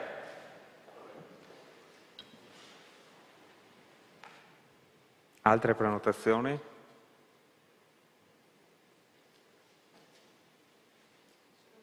Sì. Prego, consigliere Vagliana.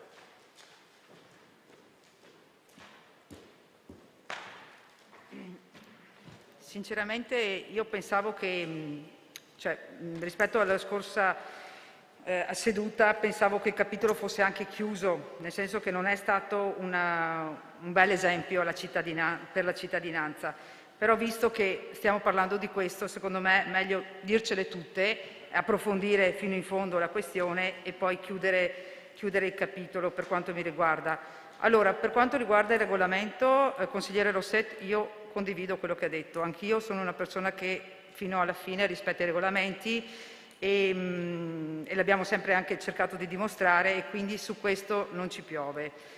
E è anche vero che la politica, quella vera, non si fa a suon di regolamenti e più volte lei ha chiesto collaborazione in parecchie sedute in Consiglio Comunale, lei ha chiesto collaborazione da parte delle minoranze, ma inteso anche collaborazione da parte di tutti i consiglieri comunali per migliorare e per portare poi i temi essenziali all'attenzione della città. Io chiedo a lei perché questa volta lei non ha collaborato, e questa è una fissa che mi sono posta. Non ho capito perché lei non ha collaborato col Presidente del Consiglio nei giorni precedenti al Consiglio Comunale, perché lei, da buon padre di famiglia, da buon vecchio, non ha preso il telefono in mano, non ha chiamato il Presidente del Consiglio per dirgli: guarda, io sinceramente le interrogazioni, se non sono ripresentate, non mi sembra venga rispettato il regolamento e quindi mi opporrò. Io credo che un gesto di questo tipo nei confronti del Presidente fosse fondamentale, ma lo dico perché sinceramente io avrei fatto questo. Comunque ripeto, per me la vicenda si conclude qua. Io penso che adesso siamo chiamati a votare l'apprezzamento verso il Presidente del Consiglio, e quindi mi appello ancora una volta ai membri del Consiglio Comunale a votare a favore. Grazie. Grazie, consigliere Vagliana. Prego, consigliere De Antoni.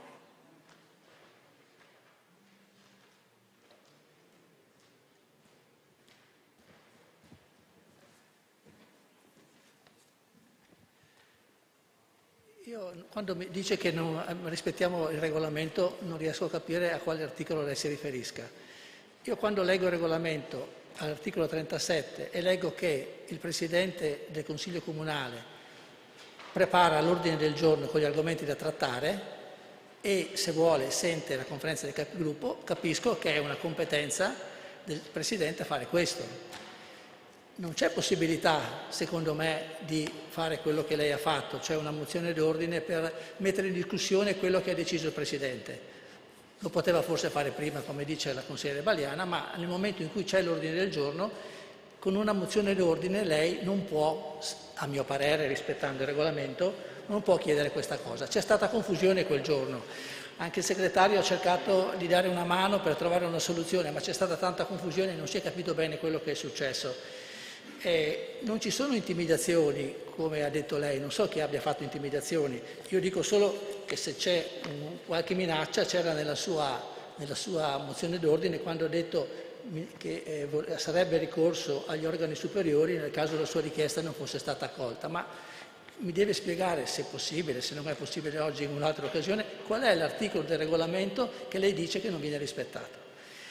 Io volevo dire un'altra cosa, io sono disponibile anche a superare tutti questi aspetti legati alle persone, però credo che ci sarebbe l'opportunità questa sera di ribadire una cosa importante che interessa, credo, tutti i consiglieri e prima di tutto da quello che ha dichiarato anche lei, consigliere Rosset, e cioè che potrebbe essere ribadita almeno nell'ordine del giorno l'autonomia organizzativa e funzionale del Consiglio Comunale e dei suoi organismi, che poi sono il Presidente e la Conferenza dei Capigruppo.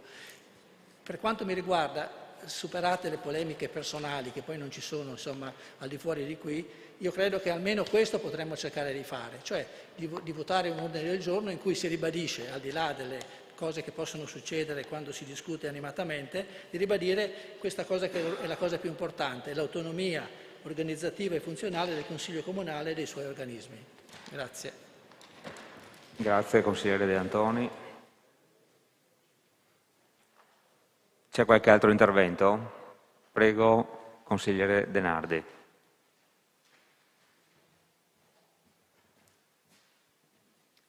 Grazie. Un attimo. Io e il consigliere De Antoni siamo su due altezze completamente differenti. Avrei apprezzato molto di più l'intervento del consigliere Rosset, che ho comunque apprezzato, se avessi potuto riscontrare una certa coerenza tra quello che lui ha detto e quello che è stato il suo comportamento nei quasi 2 anni di questo mandato elettorale. Nel senso che sentirgli dire che lui deve ribadire l'importanza del rispetto del regolamento, quando in questo periodo abbiamo visto assessori che intervengono 6-7 volte invece delle 2, l'assessore Antiga è leader in questo, assessori che intervengono dopo le dichiarazioni di voto dei capigruppo, l'assessore Posocolo ha fatto l'ultimo intervento, l'ultimo consiglio comunale precedente a questo, interpellanze messe alla fine dell'ordine del giorno invece che all'inizio come previsto dal regolamento, casus belli di tutta questa vicenda, interventi fuori tema che non sono tollerati dal regolamento. In questi casi la persona che normalmente si alza per lamentare questa situazione è la sottoscritta, ricordando al Presidente, quando è dovuto succedere, che non era il modo di svolgimento della seduta. Non mi pare che si sia messo a fare ordini del giorno, mozioni d'ordine su queste cose.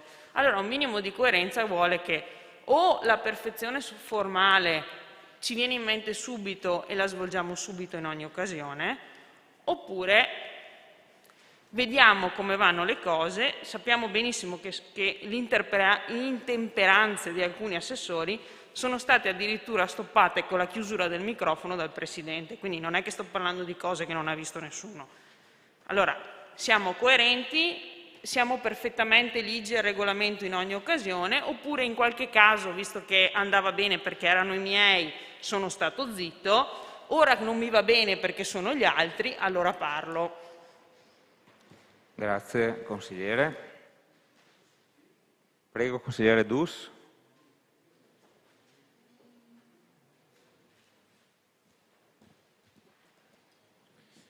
Sì.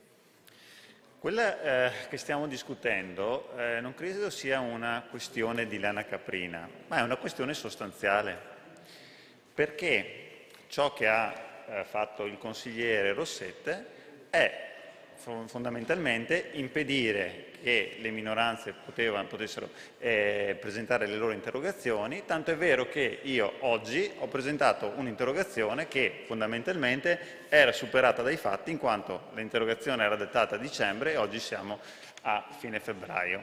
Questo è accaduto e per questo ci stiamo, tra virgolette, incaponendo su questo argomento. Faccio inoltre presente a Rosset che io non sono il Presidente del Consiglio, quindi non sono io che redigo l'ordine del giorno.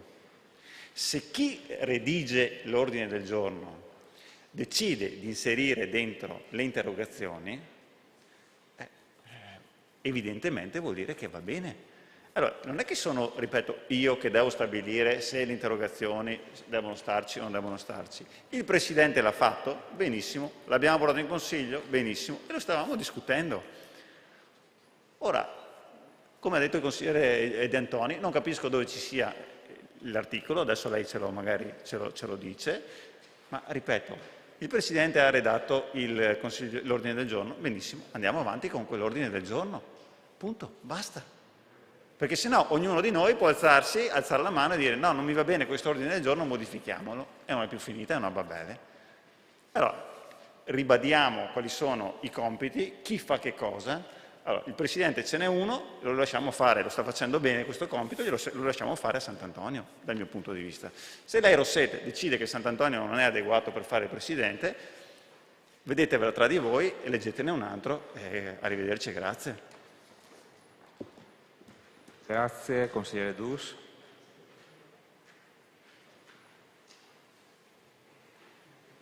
Prego, consigliere De Bastiani.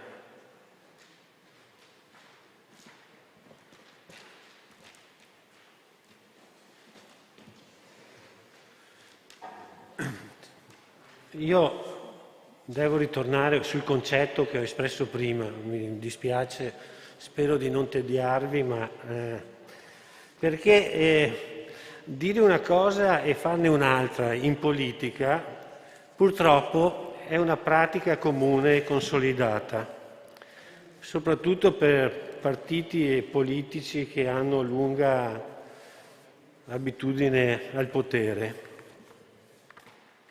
Mentre mantenere la parola data è un principio morale elementare.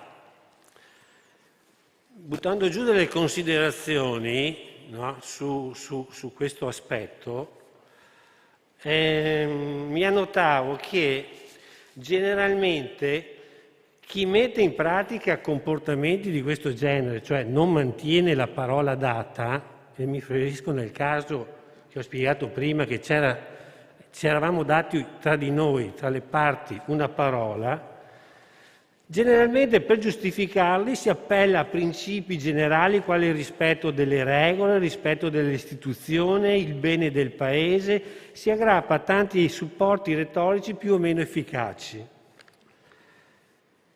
E invece ribadisco quello che ho detto prima, che a mio avviso la parola data viene prima di ogni altra regola, di ogni regolamento e di ogni altra convenzione. Di fatto non è credibile, non è degno di fiducia chi non mantiene la sua parola e si macchia di una colpa enorme, cioè tradire la propria parola. E noi adesso dovremo votare e purtroppo il voto richiede che ognuno di noi si schieri o dalla parte del comportamento del consigliere Rossetto o dalla parte del comportamento del Presidente del Consiglio Comunale. Io aggiungo questa considerazione. E ho visto l'operato dei Presidenti del Consiglio Comunale in passato e devo dire che purtroppo i Presidenti del Consiglio tendono a scambiare il loro ruolo con il ruolo dell'assessore aggiunto. E purtroppo questo è capitato ed è stato evidente, cioè nessuno lo può negare. Mentre il Presidente del Consiglio ha un ruolo differente, totalmente differente. Deve avere un comportamento al di sopra delle parti. E mi sembra, tanto voglio rimarcare la mia distanza tra la mia parte politica e la parte politica rappresentata dal Presidente Sant'Antonio. Però devo riconoscere a Sant'Antonio che, a differenza delle esperienze precedenti, ha cercato di interpretare il ruolo esatto del Presidente del Consiglio. Quindi si deduce quale sarà il mio voto. Grazie, consigliere De Bastiani.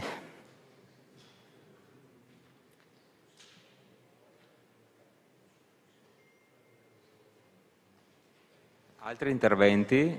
Altrimenti passiamo alla votazione. Dichiarazione di voto.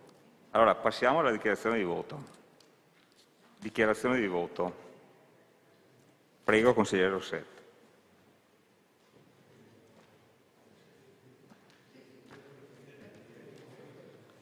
Allora, io faccio una dichiarazione di voto mia personale, poi qualcuno dei componenti del mio gruppo la farà a nome del gruppo.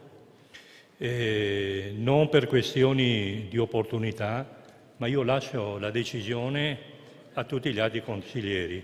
Quindi io dichiaro che il mio voto sarà di astensione. Grazie. Grazie, consigliere Rossetto. Altri capigruppo? Prego, consigliere Varaschin.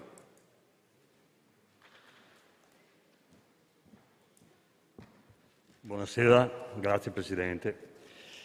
Noi della lista Toni Miatto Sindaco esprimiamo la nostra fiducia nei confronti del Presidente del Consiglio Comunale, Paolo Sanantonio, e lo vogliamo ringraziare per l'imparzialità più volte dimostrata. Un atteggiamento super partes che poche volte, o addirittura mai, è stato adottato negli anni precedenti.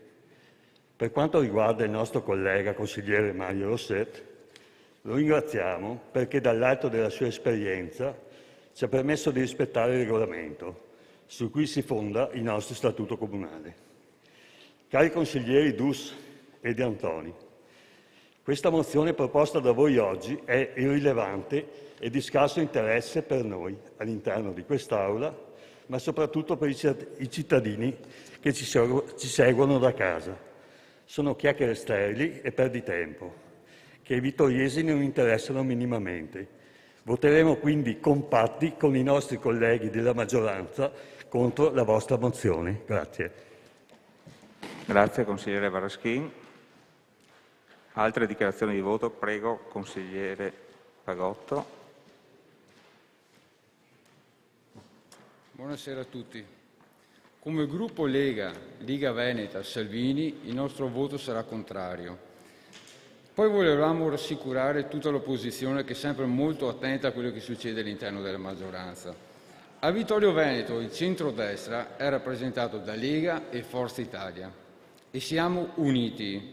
Il centrodestra a Vittorio Veneto è compatto in un unico obiettivo: amministrare la città nel miglior modo possibile. Grazie.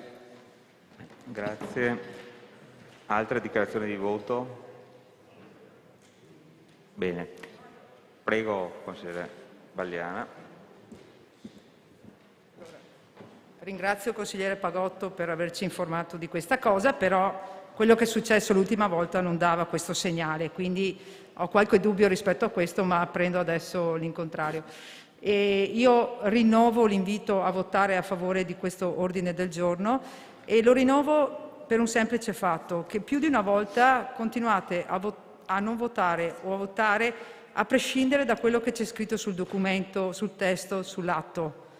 Io chiedo ai consiglieri di rispettare l'impegno di mandato che è stato dato dai cittadini e di votare sulla sostanza dell'atto, su quello che c'è scritto nell'atto. Non è che si può non votare, cioè votare contrario a un documento e pensare in un altro modo. Quindi questa è la mia dichiarazione di voto. Grazie, consigliere Balliana. Bene.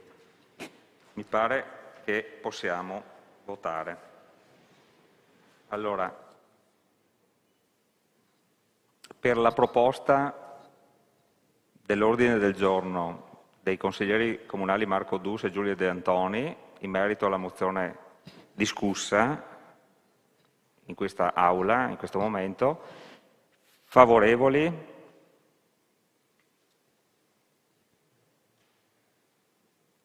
Tre, sei. Contrari?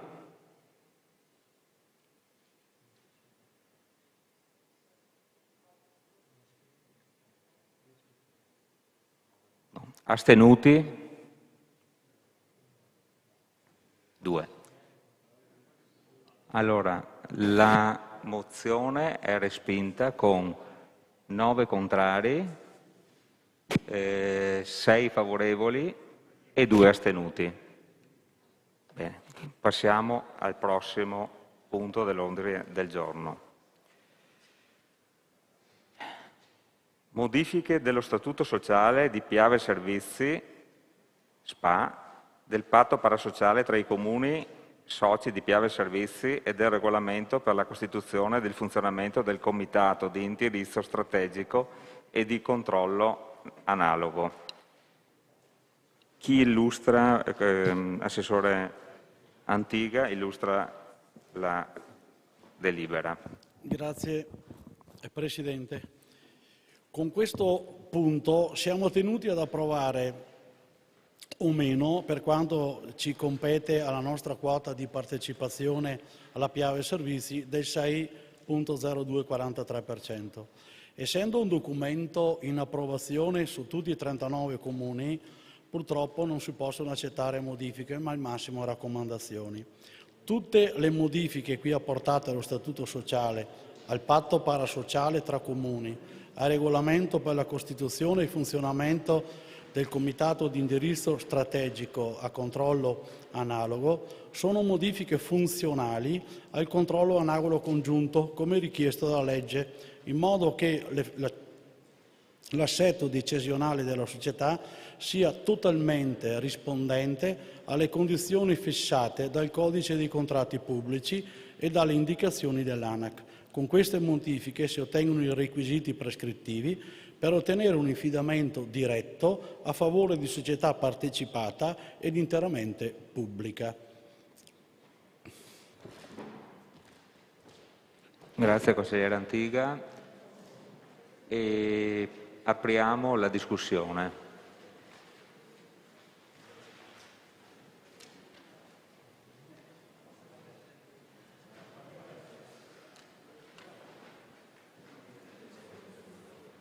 Prego, consigliere Tonon.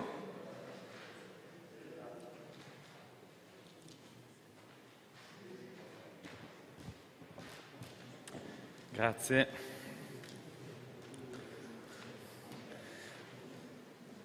Se fosse intervenuto il consigliere Dussi avrebbe detto che invece l'assessore Antiga ha un grande dono della sintesi, ma così tanto sintetico che riesce a non dire nulla. Mi spiego perché non voglio essere offensivo, ma semplicemente, siccome quello che andiamo a provare sono circa qualche decina di pagine, spiegare con 12 parole e mezza, perché mezza non si è capita neanche cosa stesse dicendo, quella che è una società che serve un bacino di decine di comuni, mi pare, sì, 39 è scritto qua, 39 comuni mi pare francamente offensivo nei confronti del Consiglio Comunale. Lo dico all'amico Mario Rossetti. Allora, io in seduta di commissione consigliare ho posto alcune domande. Il segretario cortesemente con la dottoressa Alvassore hanno risposto. Non c'erano le risposte fra virgolette politiche perché mancava il rappresentante della Giunta in questo senso. Non avendo avuto risposta lì, alcune cose sono fra virgolette costretto a chiederle, confidando in una cortese risposta. Allora, alcune domande. Visto che la forma è sostanza e quando si cambiano i termini viene sempre qualche sospetto, articolo 2 del regolamento del Comitato, improvvisamente nella nuova formulazione si parla in un unico punto non dei comuni soci ma degli enti locali soci, mentre in tutti gli altri articoli in cui viene richiamato il comune socio resta sempre comuni soci. Quindi io ho chiesto, mi ero messo un punto di domanda, come mai in quel punto si è cambiato. La risposta più interessante e intelligente l'ha data, lo confesso, al segretario, perché ha detto che era una licenza poetica. Però io vorrei la conferma anche politica che è una licenza poetica, perché sarebbe bello che così fosse. Poi per quanto riguarda la formulazione, allora siamo all'articolo sempre 2, quando si parla delle competenze di questo comitato. Tra l'altro io non ho capito esattamente bene, lo chiedo a lei Assessore, visto che lei è il delegato, la differenza fra l'assemblea dei soci e il comitato, posto che nel comitato fanno parte esattamente tutti i soci dell'assemblea, perché non è come in altre società in cui ci sono soci pubblici e soci privati. Qui abbiamo solo soci pubblici, solo comuni, 39 comuni, non ci sono altri enti pubblici, neanche altri enti locali, per cui la domanda che ho fatto prima, e abbiamo, è vero, competenze diverse, ma perché abbiamo questo, non proprio un doppione, ma quasi. Vorrei capire quali sono esattamente le differenze. Al punto B dell'articolo 2 si legge: in particolare, ai sensi dell'articolo 29 dello Statuto e dell'articolo 6 del patto parasociale, il Comitato esercita le seguenti funzioni: A. Indirizzo, B. Autorizzazione, e poi avanti. Nella B dice autorizzazione delle delibere di, e sono varie, di ogni altra delibera. Mi chiedo cosa, anzi lo chiedo a lei, cosa significa autorizzazione delle delibere di ogni altra delibera? Perché l'italiano zoppicante ci ha accompagnato per tanti anni, ma io spero che insomma non continui ad esserlo, nel senso che anche da un punto di vista giuridico non mi pare proprio brillante. E poi l'altra osservazione riguarda le deleghe. All'articolo 1, sempre del regolamento, si parla che i sindaci avranno sempre facoltà di attribuire al loro assessore una delega in via permanente per la partecipazione al comitato, mentre nell'articolo 29, comma secondo dello Statuto,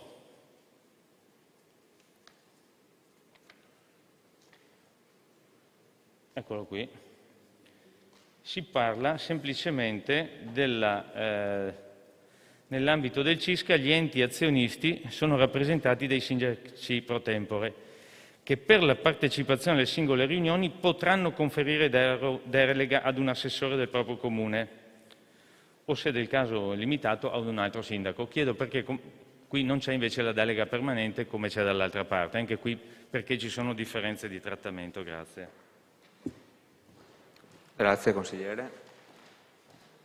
Fa il suo intervento o aspetta? No, volevo solo dire una cosa al consigliere Tonon, che in merito alle risposte personalmente precisamente non glielo so dire e di questo magari non me ne voglia. Quando il segretario mi ha rappresentato quello che era successo in commissione, gli ho detto cortesemente di approfondire magari il punto ed eventualmente di riferire, quindi lo invito a fare. Grazie. Prego, consigliere D'Arè.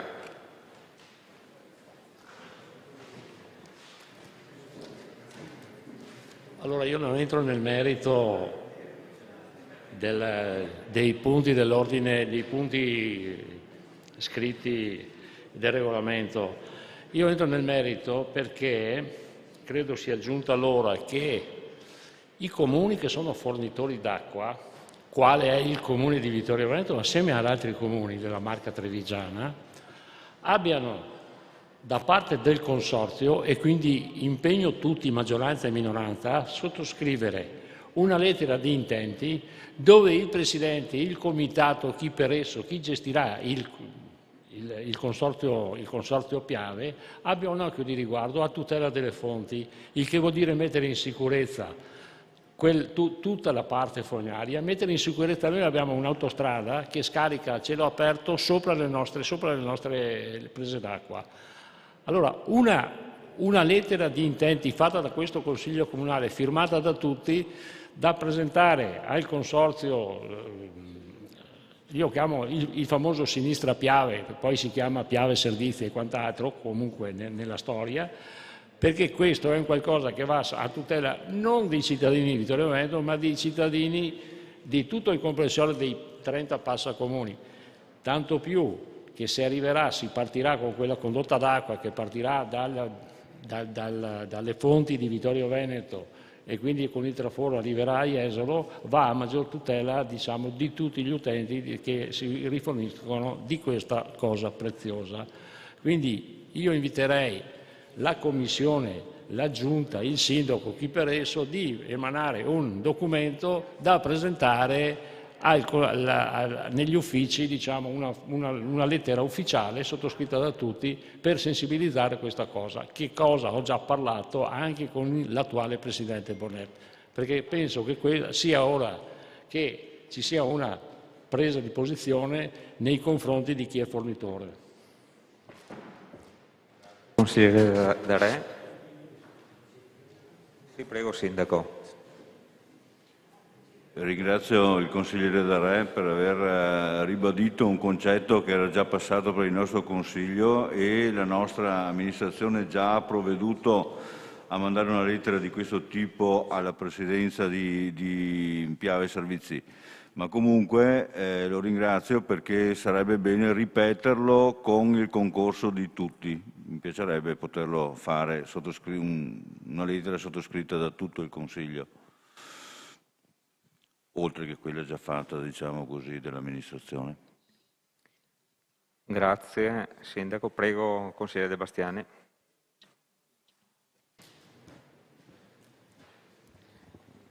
Allora, continuo sul fuori binario che ha lanciato il consigliere Darè e al quale ha replicato il sindaco, e prendo impegno anch'io per il nostro gruppo per perseguire questo obiettivo. Chiedo che il sindaco ci faccia avere questa lettera che avete già inviato e poi o attraverso le commissioni faremo in modo di convocare una commissione apposita e perseguiamo assieme questo obiettivo che, a mio avviso, io purtroppo non sono un esperto, però credo che ci sia anche qualche legge nazionale che prevede ristori di questo genere. Forse nella lettera sono citati e quindi sono curioso di... Questo è il nostro impegno nei prossimi immediati giorni. Grazie. Grazie consigliere. Prego consigliere De Antonio.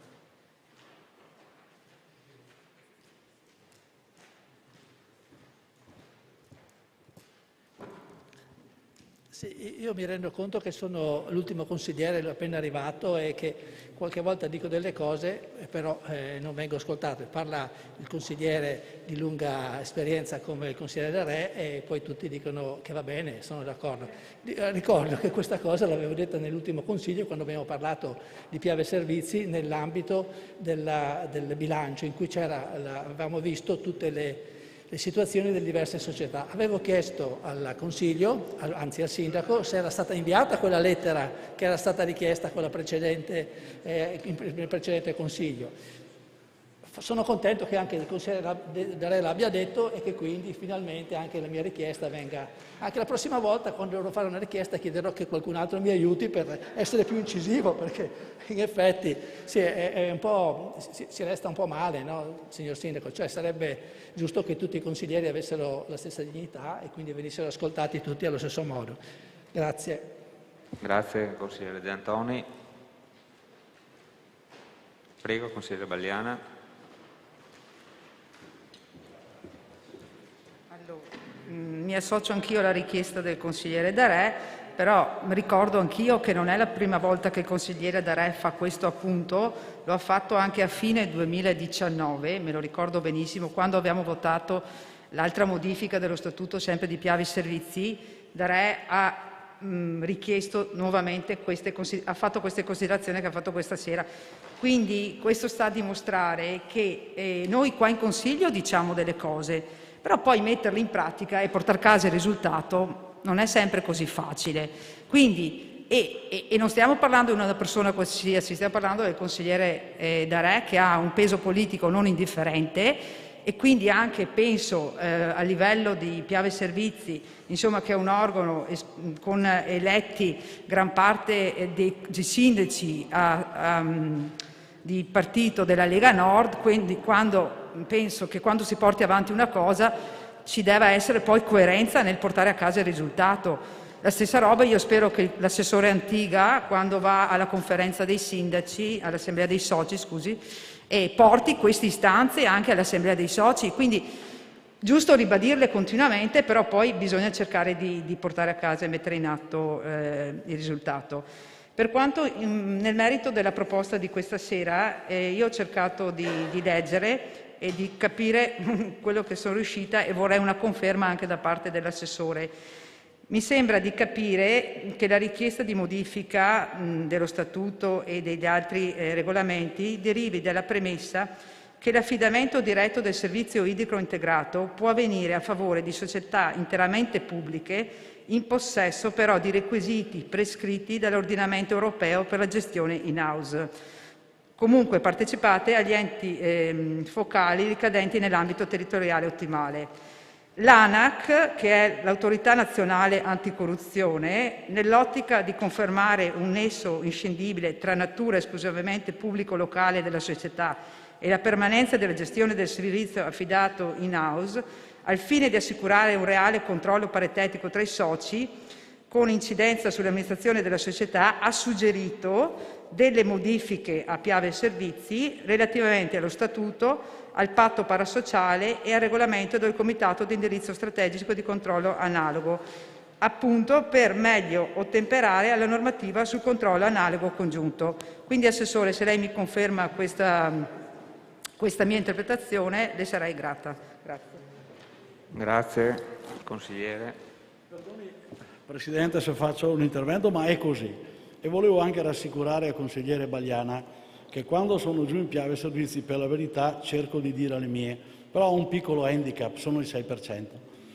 E le dirò di più, noi stiamo pagando in Comune di Vittorio Veneto anche una riduzione da parte di Sinistra Piave giustificata rispetto agli altri 38 comuni partecipanti. Lei non so, ma noi avevamo una riduzione, per esempio, per l'acqua, le piscine, perdoni che me lo tolgo perché non riesco a parlare bene. Avevamo una riduzione dell'acqua alle piscine del 50% che ci è stata adesso negata. Loro dicono giustamente per equità di tutti gli altri 38. Noi ci siamo visti l'acqua raddoppiare, triplicare. Io credo che nel giro di 6-7 anni è quasi quadruplicata l'acqua, lasciando nel territorio poco. Ma noi quando, se si ricorda, beh magari lei no, ma c'è qualche memoria storica all'interno di questo Consiglio, sto parlando di 12 anni fa, avevamo votato nel Consiglio Comunale la possibilità di avere all'interno della tariffa acqua un 3% che poteva essere destinato al territorio. Ma il territorio perché? Perché il territorio non perché dà l'acqua, ovviamente, ma perché soffre di tutti quei vincoli che le prese hanno. E quindi noi dobbiamo salvaguardare il territorio, mantenere in ordine quel che è tutta quanta per noi la nostra vallata, stare attenti sempre che in autostrada non ci sia lo sversamento, perché se per caso succede lo sversamento, quel progetto dell'autostrada, per esempio, lo stiamo portando avanti e cerchiamo di fare l'impossibile perché quantomeno tutta la percolazione dell'autostrada vada poi a essere incanalata e difesa. Ma difesa per tutta l'acqua e tutto il bene che noi abbiamo su, che è acqua pura, acqua pulita, acqua che necessariamente poi serve agli interi comuni. Adesso abbiamo col traforo portato un tubo da 100 che dovrà continuare e andrà a servire Jesolo. Quindi sono solo un 6%, se avessi il 60%, in 2 secondi si fa la cosa. Io dico la mia, la dico sempre, tra le altre cose il consigliere D'Arè mi dice dobbiamo farla. Arriveremo, insistendo arriveremo, se abbiamo fortuna ci arriviamo. Intanto l'autostrada, che stiamo dialogando da un po', ci ha assicurato che il discorso di messa in sicurezza di tutto quello che è prese del viadotto, il progetto c'è e sta andando avanti. Grazie. Grazie Assessore per l'intervento. Altri interventi?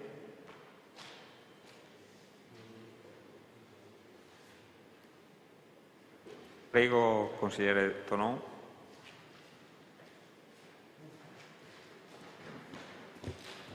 Contavo su una risposta, ma ci conto ancora.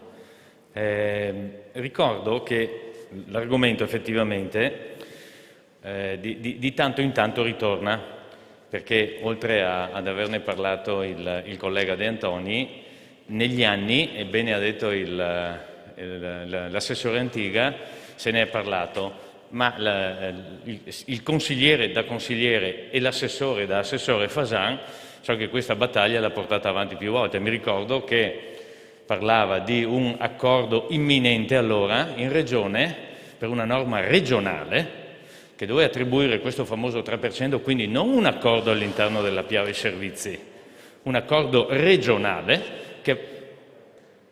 Sì. me lo conferma il consigliere, che doveva portare giustamente, anch'io lo dico, giustamente benefici ai territori che sono, fra virgolette, fornitori di acqua a tutti, ma ripeto, non perché fornitori, ma perché abbiamo come comune degli oneri per fare in modo che l'acqua sia un'acqua pura, sana, eccetera, per tutti coloro che ne usufruiscono, visto che l'acqua è un diritto di tutti e per tutti. Ovviamente per fare in modo che sia sempre non solo potabile ma anche di alta qualità, come è per fortuna la nostra, le amministrazioni devono mettere in campo sempre delle salvaguardie per il territorio che non sono a costo zero. Io francamente speravo in questa benedetta norma regionale, perché sarebbe stato un toccasana, vista anche la quantità d'acqua che si emunge dalle nostre fonti, che sono addirittura secondo me più belle ancora di quelle delle fonti del Clitumno, ma non importa. Però ancora, ahimè, nonostante ci sia, mi pare, in Regione un'attrazione di centrodestra da 40 anni, 35 anni, insomma, sì, non da ieri l'altro. Speriamo, come ha detto il consigliere De Re, che sia a volta buona. Grazie. Grazie. Fermo un attimo. Un attimo. Allora, no. Allora le dico una cosa. Siccome io devo far rispettare il regolamento e non vorrei proprio questa sera, allora considero nullo il primo suo intervento, che è stato di 10 secondi.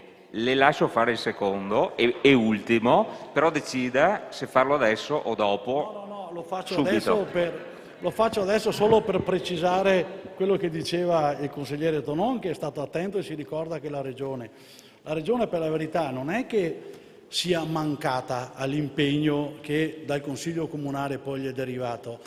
E se non ricordo male aveva accantonato per 3 anni l'importo del 3%, perché era convinta che quel 3% poi andasse alle comunità montane e ai territori che.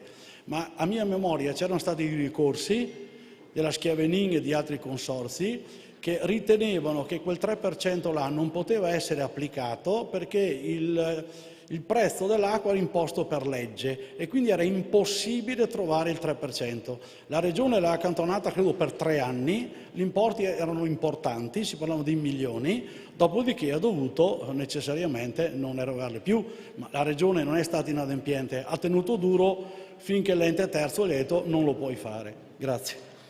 Grazie Assessore.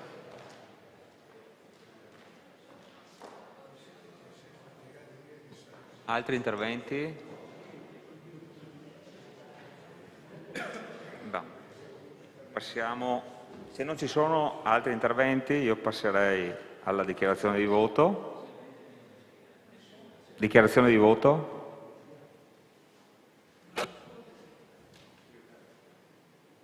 Non ci sono dichiarazioni di voto. Prego, il segretario deve dare qualche chiarimento sul... Sì, prego. Per quanto affermava il consigliere Tonon, allora vado per ordine, se ricordo l'ordine, casomai mi corregga. Allora, la prima osservazione riguardava l'introduzione della qualifica di enti locali soci al posto di comuni l'altra volta gli ho detto licenza poetica, adesso non mi discosto molto. Abbiamo anche chiesto, abbiamo fatto anche in tempo a chiedere a Piave Servizi, tra le tante cose anche la motivazione di questo, e Piave Servizi, convenendo con me, le ha definite clausole di stile, per cui mi hanno dato ragione senza avermi sentito, perché non gliel'avevo assolutamente proposta questa definizione. E vabbè, mi viene da dire che comunque enti locali è una categoria più ampia dei comuni, ma li ricomprende. E per quanto riguarda la seconda osservazione che faceva, che era quella interessante, sul fatto che a un certo punto c'è una norma quasi di chiusura che dice ogni altra delibera, cioè di apertura più che di chiusura, ogni altra delibera riservata dalla legge alla competenza dell'Assemblea straordinaria. In disparte il fatto che anche questa, secondo Piave Servizi, viene definita una clausola di stile, non lo è. Di fatto, da un piccolo approfondimento che ho fatto, secondo me la motivazione è questa. Si parla di autorizzazione preventiva a delibere si fa un elenco, all'interno di quell'elenco si comprendono sia delibere di competenza dell'Assemblea ordinaria sia delibere di competenza dell'Assemblea straordinaria. Le faccio solo 2 esempi: nomina e revoca dei componenti del Consiglio di amministrazione, lettera I, sarebbe di competenza dell'Assemblea ordinaria, e un altro esempio è modifica dello Statuto sociale, competenza dell'Assemblea straordinaria per base al Codice Civile. Quindi la clausola di apertura ad ogni altra delibera di competenza dell'Assemblea straordinaria sta a significare che per quanto riguarda l'Assemblea straordinaria è sempre previsto il parere preventivo del Comitato. La terza osservazione che faceva il coordinamento tra articolo 1 del regolamento rispetto all'articolo 29,2 dello Statuto, e anche qui forse c'è un coordinamento un po' difficile da capire, ma la ragione mi sono sforzato di trovarla e penso di averla trovata. Allora, nel regolamento si dice: i sindaci avranno sempre la facoltà di attribuire ai loro assessori una delega in via permanente, mentre nello statuto si dice: nell'ambito del CISCA gli enti azionisti sono rappresentati dai sindaci pro tempore che per la partecipazione alle singole riunioni, e da qui verrebbe da pensare delega singola, però il termine singola secondo me è riferito alle riunioni e quindi non impedisce che la delega ai singoli assessori possa essere permanente. Lo sforzo è stato in questo senso.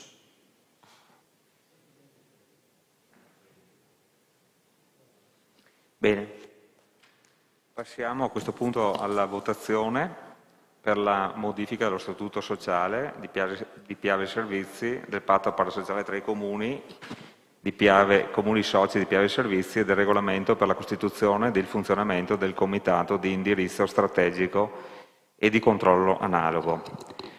Favorevoli? Unanimità. Contrari? Nessuno? Astenuti? Nessuno. Perfetto. La delibera è approvata all'unanimità. Votiamo per la immediata eseguibilità. Favorevoli?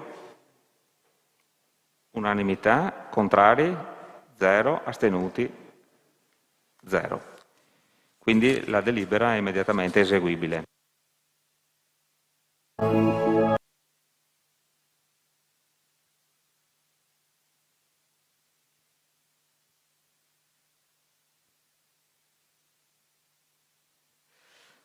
Passiamo alla delibera successiva. Approvazione dello schema di convenzione ai sensi dell'articolo 30 del TUEL per la disciplina dei rapporti tra le amministrazioni comunali e soggetti privati aderenti al progetto del Dipartimento per le politiche della famiglia EduParks. E l'assessore Caldart illustrerà questa proposta di delibera ed anche, nello stesso momento, la successiva, perché sono collegate. Prego, assessore Caldart.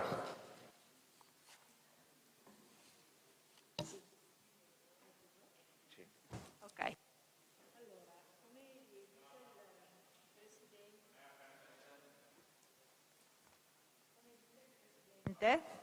Come dice? Low battery.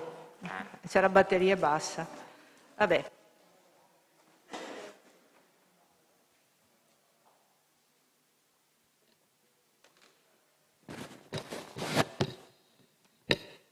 Grazie. Come dice il Presidente, le 2 delibere dei punti 10 e 11 dell'ordine del giorno si riferiscono allo stesso bando. È un bando che è stato pubblicato dal Ministero della Famiglia, Ministero per le pari opportunità e la famiglia, e che prevede uno stanziamento di 15 milioni per i comuni che aderiscono ovviamente all'esito dell'avviso pubblico. e i progetti sono tutti volti alla prevenzione, a contrastare la povertà educativa, a implementare le opportunità culturali educative dei minori. Ora, una breve introduzione per motivare la richiesta a questo Consiglio Comunale di adesione a queste due proposte. Si parla di scuola e di minori in modo particolare. Il presupposto è la condivisione di un concetto oggi ormai diffuso, che la scuola sia una comunità in miniatura, che però non può vivere da sola e che ha bisogno di un'interazione continua con altre esperienze di vita e di comunità associate alla scuola, che stanno al di fuori delle proprie mura. Con questa premessa diviene quindi fondamentale coinvolgere nel processo educativo e formativo, soprattutto qui parliamo dei più piccoli, tutti i vari attori presenti sul territorio, quindi dai genitori evidentemente alle istituzioni pubbliche e private, il terzo settore, in modo che i bambini, qui parliamo soprattutto dei bambini più fragili, vengano coinvolti in un processo comunitario. Si parla, gli esperti parlano proprio di una chiamata alla partecipazione attiva. Cosa significa? Che tutti gli attori del territorio possono e debbono in qualche modo contribuire alla formazione dei più piccoli, partendo dal presupposto che questi saranno i cittadini di domani e troveranno proprio nella comunità la realizzazione di se stessi. Quindi la progettualità di questi progetti partono dalla condivisione di tutte quelle trame di relazioni che già esistono, e questo mi preme dirlo. Alcune di questi processi comunitari sono in atto già da tempo, altri sono partiti subito dopo, anche in fase legati alla fase dell'emergenza legata al Covid, e comunque tutte queste attività, questi progetti, queste azioni, più che progetti già in atto, questi servizi anche, perché parliamo di servizi dello IAF, quindi dell'ULSS, servizi sociali, tutti i piani di intervento per le politiche giovanili, tutte le attività di prevenzione del disagio già in atto, i vari tavoli tipo quello scuola territorio, cioè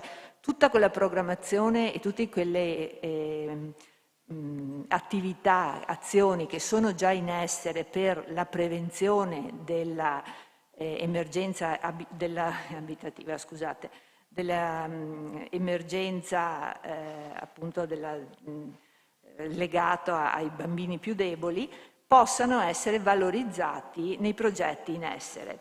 E parliamo nelle due delibere di due convenzioni che, ripeto, afferiscono allo stesso bando ma con attività diverse. Allora, la prima delibera, quindi il punto numero 10, fa riferimento alla terza area tematica, cioè cultura, arte e ambiente. In questa delibera la convenzione proposta è tra 8 comuni e il comune di Vittorio Veneto fa da capofila. Ciò che accomuna gli 8 comuni è una presenza sul territorio di parchi didattici, parliamo quindi del Parco del Livelet, per tutta la zona che riguarda i comuni di Tarzo, Miane e Cison. Poi ci siamo noi come Comune di Vittorio, dove usufruiremo come spazi fisici l'idea di lavorare sul Parco Papadopoli e tutta l'asta del Meschio. Poi c'è la parte che fa riferimento alle attività di Sarmede, quindi di tutti i laboratori che si svolgono normalmente verso Sarmede, con i comuni di Sarmede, Fregona, Cappella Maggiore e Cordignano. Questi 8 comuni quindi stanno progettando, voi penso che abbiate agli atti una bozza abbastanza avanzata sinceramente di questo primo progetto, laboratori che verranno pensati, questo è molto interessante anche, pensati da gruppi di bambini e poi realizzati ovviamente sotto la conduzione di educatori, laboratori che di tipo socializzante, gioco, insomma di varie tipologie, laboratori di botanica, ambientali, di archeologia, di geologia, di lettura, illustrazione, eccetera, che permetteranno ai bambini appunto di conoscere direttamente il proprio territorio, di lavorare insieme. Ci sono due gruppi di età coinvolti, un primo gruppo, due fasce d'età, la prima fascia 6-12 anni, quindi più piccoli, e gli altri dai 12 anni fino alla maggiore età. E è prevista proprio una collaborazione, si chiama peer education, fra i due gruppi, in modo tale anche che l'esito sia generativo, cioè una delle richieste del bando è che questi progetti possano poi continuare nel tempo indipendentemente dal finanziamento. Quindi c'è una grande attenzione appunto a questo approccio generativo. E invece nella seconda delibera lo stesso bando focalizza sulle prime due aree tematiche, cioè famiglia come risorsa e relazione e inclusione. In questo caso la convenzione è fra tutti i comuni, tutti i 28 comuni del distretto ULS di Pieve di Soligo, quindi il cosiddetto ambito, la nostra ex ULS 7, e lo abbiamo proposto attraverso il comitato dei sindaci, e in questo caso il capofila è Conegliano, però tutti e 28 aderiamo, insomma, spero che anche voi approviate questa proposta. Nel caso specifico le azioni sono direttamente collegate a ciò che è nato in questo periodo di lavoro sui piani di zona, nell'area specifica infanzia e adolescenza, e quindi le due aree verranno interessate da un lavoro nella prima area, quella famiglia come risorsa, in una specie di evoluzione di quella che è l'educativa domiciliare classica, quindi con interventi specifici sulle famiglie, dentro le famiglie e nella rete familiare. Si prevede anche un lavoro di collaborazione con il centro antiviolenza proprio per focalizzare anche su quegli eventuali problemi di violenza che nascono all'interno della famiglia quando ci siano anche violenza sulle mamme. E c'è poi tutta un'attenzione a prevenire forme di istituzionalizzazione di questi bambini più fragili, quindi tutte le azioni possibili delle cosiddette risorse accoglienti, quindi le famiglie affidatarie piuttosto che le adozioni, cercando sempre di limitare appunto l'istituzionalizzazione, e tutta una serie di altre attività che sono comunque in linea con i piani di intervento in materia di politiche giovanili della famosa DGR 1392-17 e tutte le successive, con le quali la Regione mette a disposizione di anno in anno risorse che i comuni di Vittorio Conegliano e Sernaglia gestiscono sempre in rete per offrire appunto sia formazione che laboratori di creatività che mirano comunque alla prevenzione del disagio giovanile. L'ultima area, cioè la seconda, che sarebbe la seconda, poi, che è quella della relazione e inclusione, prevede invece attività mirate a valorizzare il tempo dopo la scuola. Okay? Che non significa solo quelli che impropriamente possiamo chiamare dopo scuola, ma anche tutte quelle attività che già associazioni sportive, associazioni di vario genere che si occupano di bambini hanno attivato sul territorio.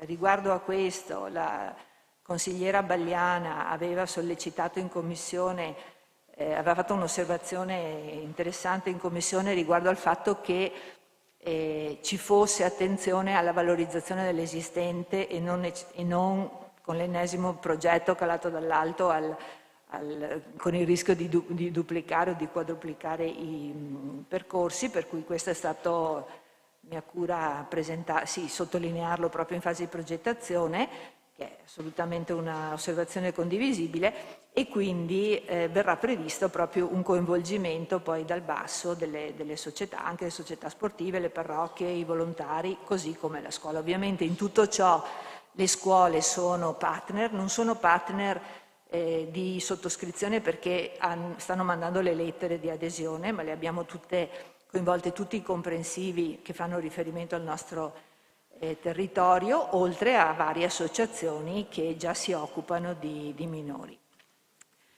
Ecco, in linea di massima penso di avervi dato le informazioni generali.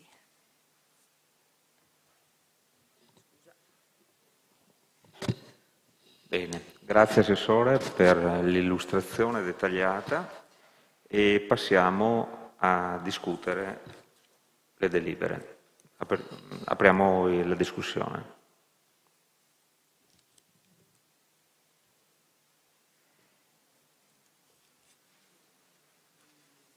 Prego, consigliere.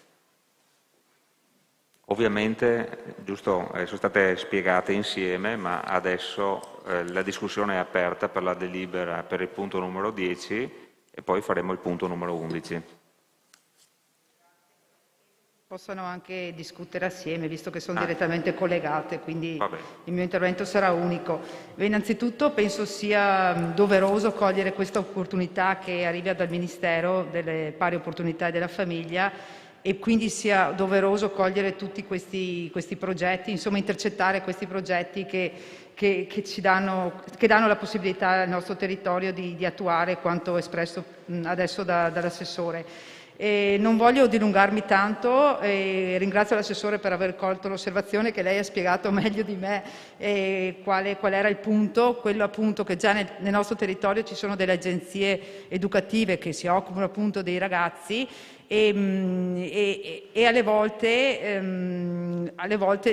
manca quell'unione, insomma quel coordinamento che potrebbe migliorare gli obiettivi poi che ci poniamo tutti quanti, quello di aiutare questi ragazzi in difficoltà, ma insomma poi dell'integrazione in generale, e quindi mi sembra che la questione sia stata colta dall'assessore e quindi esprimo solo positività rispetto a queste due delibere e il mio voto sarà anche favorevole. Grazie.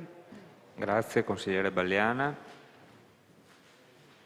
Qualche prenotazione? Prego, consigliere Rosset.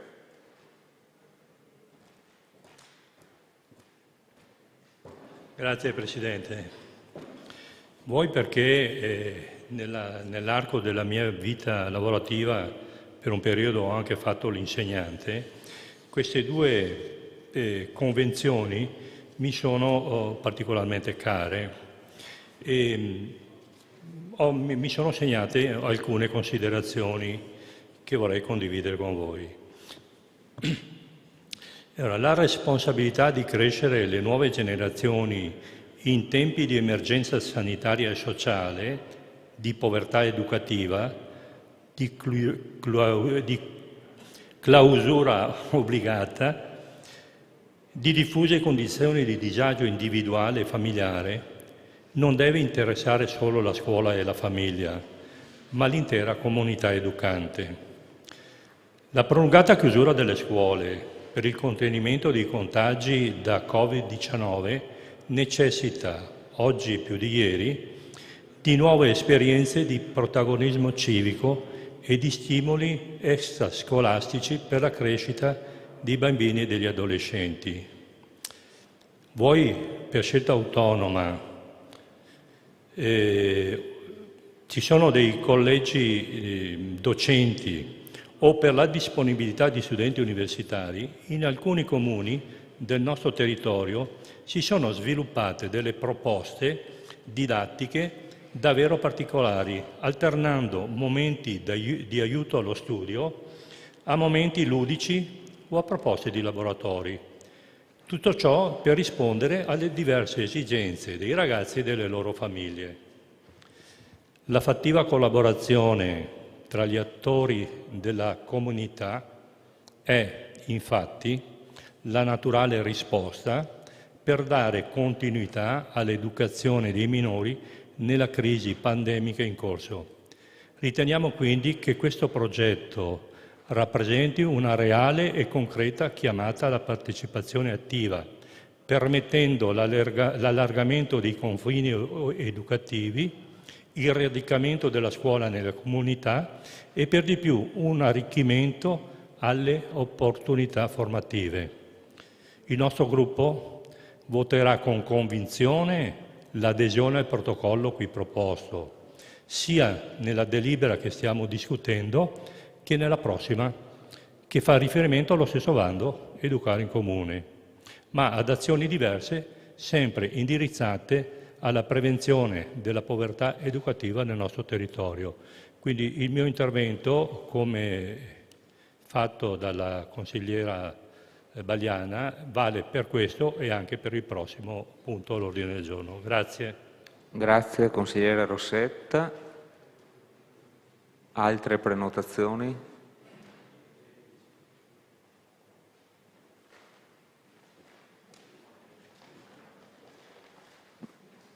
Non vedo interventi.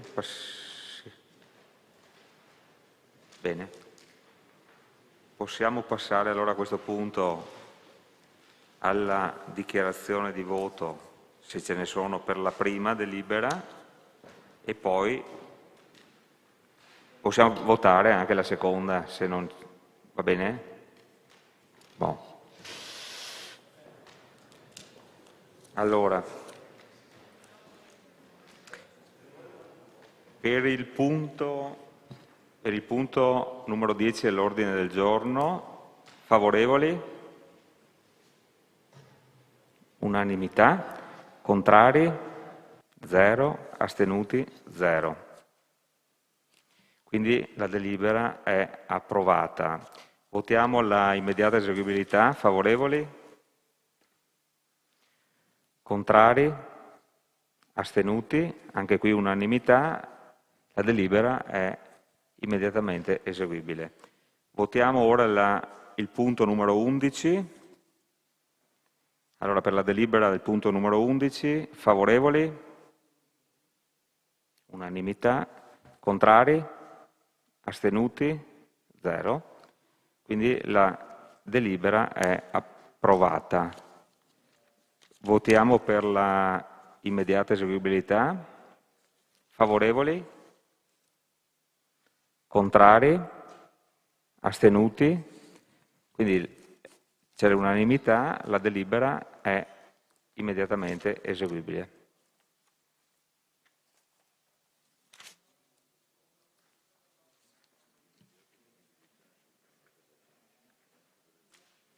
No, anche per la 10. Anche per la 10.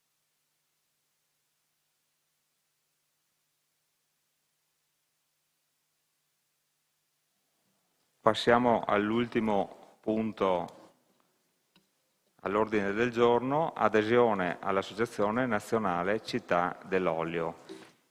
Prego il Vice Sindaco Posocco di illustrare la proposta di delibera. Buonasera a tutti.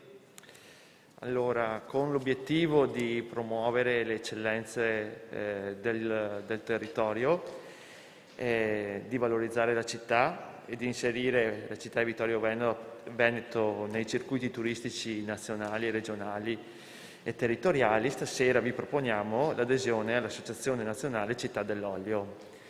L'olio extravergine d'oliva, eccellenza del territorio. Vittorio Veneto è comune DOP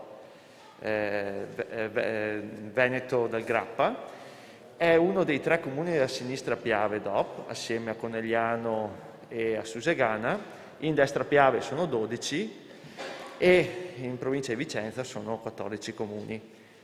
Ha un'antica tradizione, la cultura dell'olivo a Vittorio Veneto, tant'è che appunto è DOP perché è stato trovato nel territorio di Vittorio Veneto, come nel territorio di Conegliano e di Susegana, un olivo secolare che ha resistito, diciamo, alle grandi gelate che dalla fine del 1700 e nel 1800 hanno attanagliato l'Europa e questa zona e hanno fatto sparire quasi tutto l'olivicoltura in zona.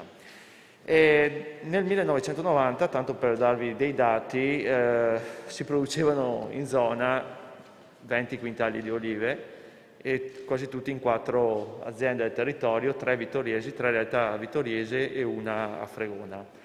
Poi un gruppo di coraggiosi per, diciamo, difendere l'ambiente, il territorio nei posti marginali dall'avanza del bosco, ma il bosco non inteso come legna pregiata, ma il bosco tipo rovi infestanti, ha deciso di reinserire l'olivo nelle nostre colline, dalle Perdonanze fino alle zone, tutti i versanti sud, San Paolo per esempio, ma anche in Croda Rossa oppure nella zona di costa e via via per Fregona.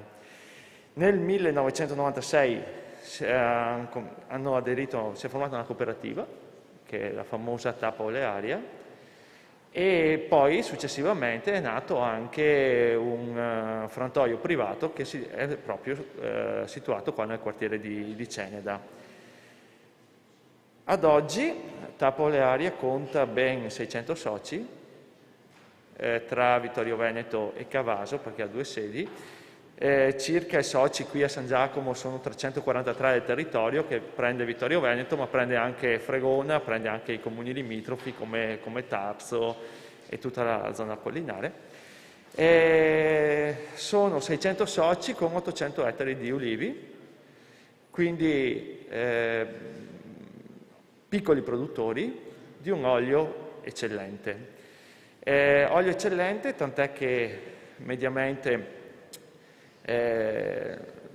l'olio, diciamo, passa 3 fasi nel frantoio. Nei frantoi della zona, sia qui a San Giacomo che questo qua a Ceneda, invece fanno 2 fasi, perché per estrarre proprio il cuore dell'oliva, la terza fase invece è la fase che estrae la parte meno nobile dell'oliva. Quindi abbiamo sempre rese medie inferiori a altre zone d'Italia, e sono dal 15, 20, 25%, qua le rese in olio sono circa del 10-13%, ma di un olio di eccellente qualità. Nel 1990 facevano 20 quintali di oliva in zona, Tappa Olearia quest'anno qua a Vittorio Veneto ha frantoiato 4.000 quintali, Baccichetti, sì, l'azienda privata qua a Ceneda, 3.000 quintali. Quindi veramente il territorio è cresciuto. I territori marginali, perché su territori difficili è stato piantato l'olivo, 3 varietà, tanto che sono il frantoio, il leccino e il pendolino, che è anche impollinatore. E quindi questa cultura dell'olio, questo prodotto eccellente che i vittoriesi consumano, si sono resi conto di cosa vuol dire produrre l'olio d'oliva in casa, la qualità, ci ha fatto dire di aderire a questa Associazione Nazionale Città dell'Olio, che è un'importante affermata associazione fatta da comuni e enti pubblici, che ha come finalità di promuovere e tutelare il paesaggio e gli uliveti, di divulgare la cultura dell'olivo, di tutelare l'ambiente soprattutto. Ecco, quindi per noi sono soldi ben investiti. Fino al 31 marzo, a causa anche pandemia, siamo esonerati da pagare la quota di iscrizione di 753 euro, quota unica fissa, e mentre invece per l'adesione all'associazione prevede una quota associativa annuale che varia a seconda del numero degli abitanti, che sarà di 2.109,61 euro dal 2022. Quest'anno risparmiamo i 753 euro, che non pagheremo neanche i prossimi anni perché è quota unica. Quindi non un'adesione a se stessa così per dire che siamo belli e siamo bravi, ma per promuovere la cultura del territorio e lavorare insieme ai produttori, agli agricoltori e alle aziende agricole per valorizzare ancora di più la nostra splendida città. Grazie Vice Sindaco. Apriamo la discussione.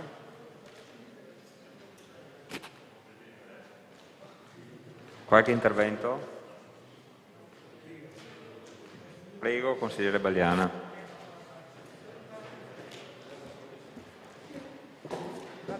Allora, ringrazio l'assessore Posocco. Avevo anche preparato l'intervento, ma l'ho perso, assessore, quindi adesso devo andare a braccio. Cercherò di ricordarmi cosa avevo scritto oggi pomeriggio. Beh, innanzitutto ringrazio per l'adesione a questa Associazione Nazionale dell'Olio e ribadisco un po' i concetti che lei ha espresso, nel senso che penso sia dovuto, perché ormai da ben oltre 30 anni la coltivazione dell'olivo e la cultura dell'olio si sta radicando poi nel nostro territorio e quindi è ora, secondo me, è giusto iniziare a dare non delle gratificazioni, comunque a riconoscere questa cultura come una cultura fondamentale per il nostro territorio. Come ha detto lei, gran parte dei coltivatori sono gente appassionata, piccoli produttori, pochi sono agricoltori poi che lo fanno di professione e quindi penso che l'adesione a questo progetto dia la possibilità anche a piccoli, ripeto, appassionati di poter continuare nella propria opera e avere anche delle soddisfazioni di riscontro. Sappiamo benissimo che la coltivazione dell'olio non produce, almeno per chi non fa grosse quantità, un introito così importante in termini economici, anche se le spese sono notevoli anche per la coltura, meno rispetto alla vite, comunque ci sono anche spese per quanto riguarda soprattutto la gestione del territorio e il mantenimento, quindi lo sfalcio dell'erba, la potatura e la raccolta delle olive. Gran parte di queste cose avvengono a mano o con strumenti limitati, di solito non ci sono i mezzi meccanici a dare una mano, anche perché sono tutti i nostri olivi piantati in zone collinari, in versanti collinari disconnessi anche, e quindi gran parte dell'opera viene fatta a mano. E quindi, ripeto, secondo me è da valorizzare, come è stato detto, anche per una questione di valutazione ambientale, di ripristino ambientale di queste zone che prima o disconnesse o alle volte erano anche zone dove venivano appiccati incendi. Ricordiamoci che anni fa incendi nelle zone nostre collinari erano frequenti. Quindi, ripeto, una gratitudine e una valorizzazione rispetto a questo lavoro di queste persone. E non da ultimo mi voglio soffermare sul discorso appunto che è giusto che il nostro territorio diversifichi le varie possibilità di coltura fattibile, anche per dare un'immagine, per valorizzare il territorio sia dal punto di vista ambientale, paesaggistico e anche economico, no? Quindi non solo la monocoltura del prosecco, secondo me, che se non fatta con qualità porta più svantaggi che vantaggi, soprattutto a livello ambientale e economico. Quindi bene sì il prosecco di qualità, però teniamo in considerazione anche questa cultura dell'olio che secondo me va potenziata e va valorizzata. Grazie. Grazie, consigliere Bagliana. Altri interventi? Prego, Assessore. Grazie. Presidente, per portare così, ahimè, ho sondatato e quindi posso portare solo memorie storiche. Se non ricordo male, nel 2006, Comunità Montana, io c'ero e c'era questo problema di riuscire in qualche modo di recuperare quelle aree che pian pianino a suon di rovi stavano arrivando in città. E il primo frantoio a tappa area è stato dato dalla Comunità Montana, se non ricordo male erano 90 milioni, e poi ne abbiamo comprato un altro che è andato a Cavaso, però dobbiamo comunque ringraziare la provincia di Treviso che si è adoperata per questo inserimento di olivo e in allora dava, se non ricordo male, 1.000 euro a pianta e sono state piantate migliaia di piante col contributo della provincia, quindi bene che succedano queste cose. L'oliva in quel tempo era prima del prosecco, il prosecco è venuto dopo, ci stanno bene tutti e due. Grazie. Grazie Assessore. Altri interventi? Chiudiamo. Allora, dichiarazione di voto, immagino. C'è qualcuno? Non ce ne sono. Passiamo alla votazione della delibera per l'adesione all'Associazione Nazionale Città dell'Olio. Favorevoli? Contrari? Astenuti? Abbiamo l'unanimità, quindi la delibera è approvata. Votiamo ora per l'immediata eseguibilità. Favorevoli? Contrari? Astenuti? La delibera è immediatamente eseguibile all'unanimità. Grazie a tutti, buonasera e arrivederci.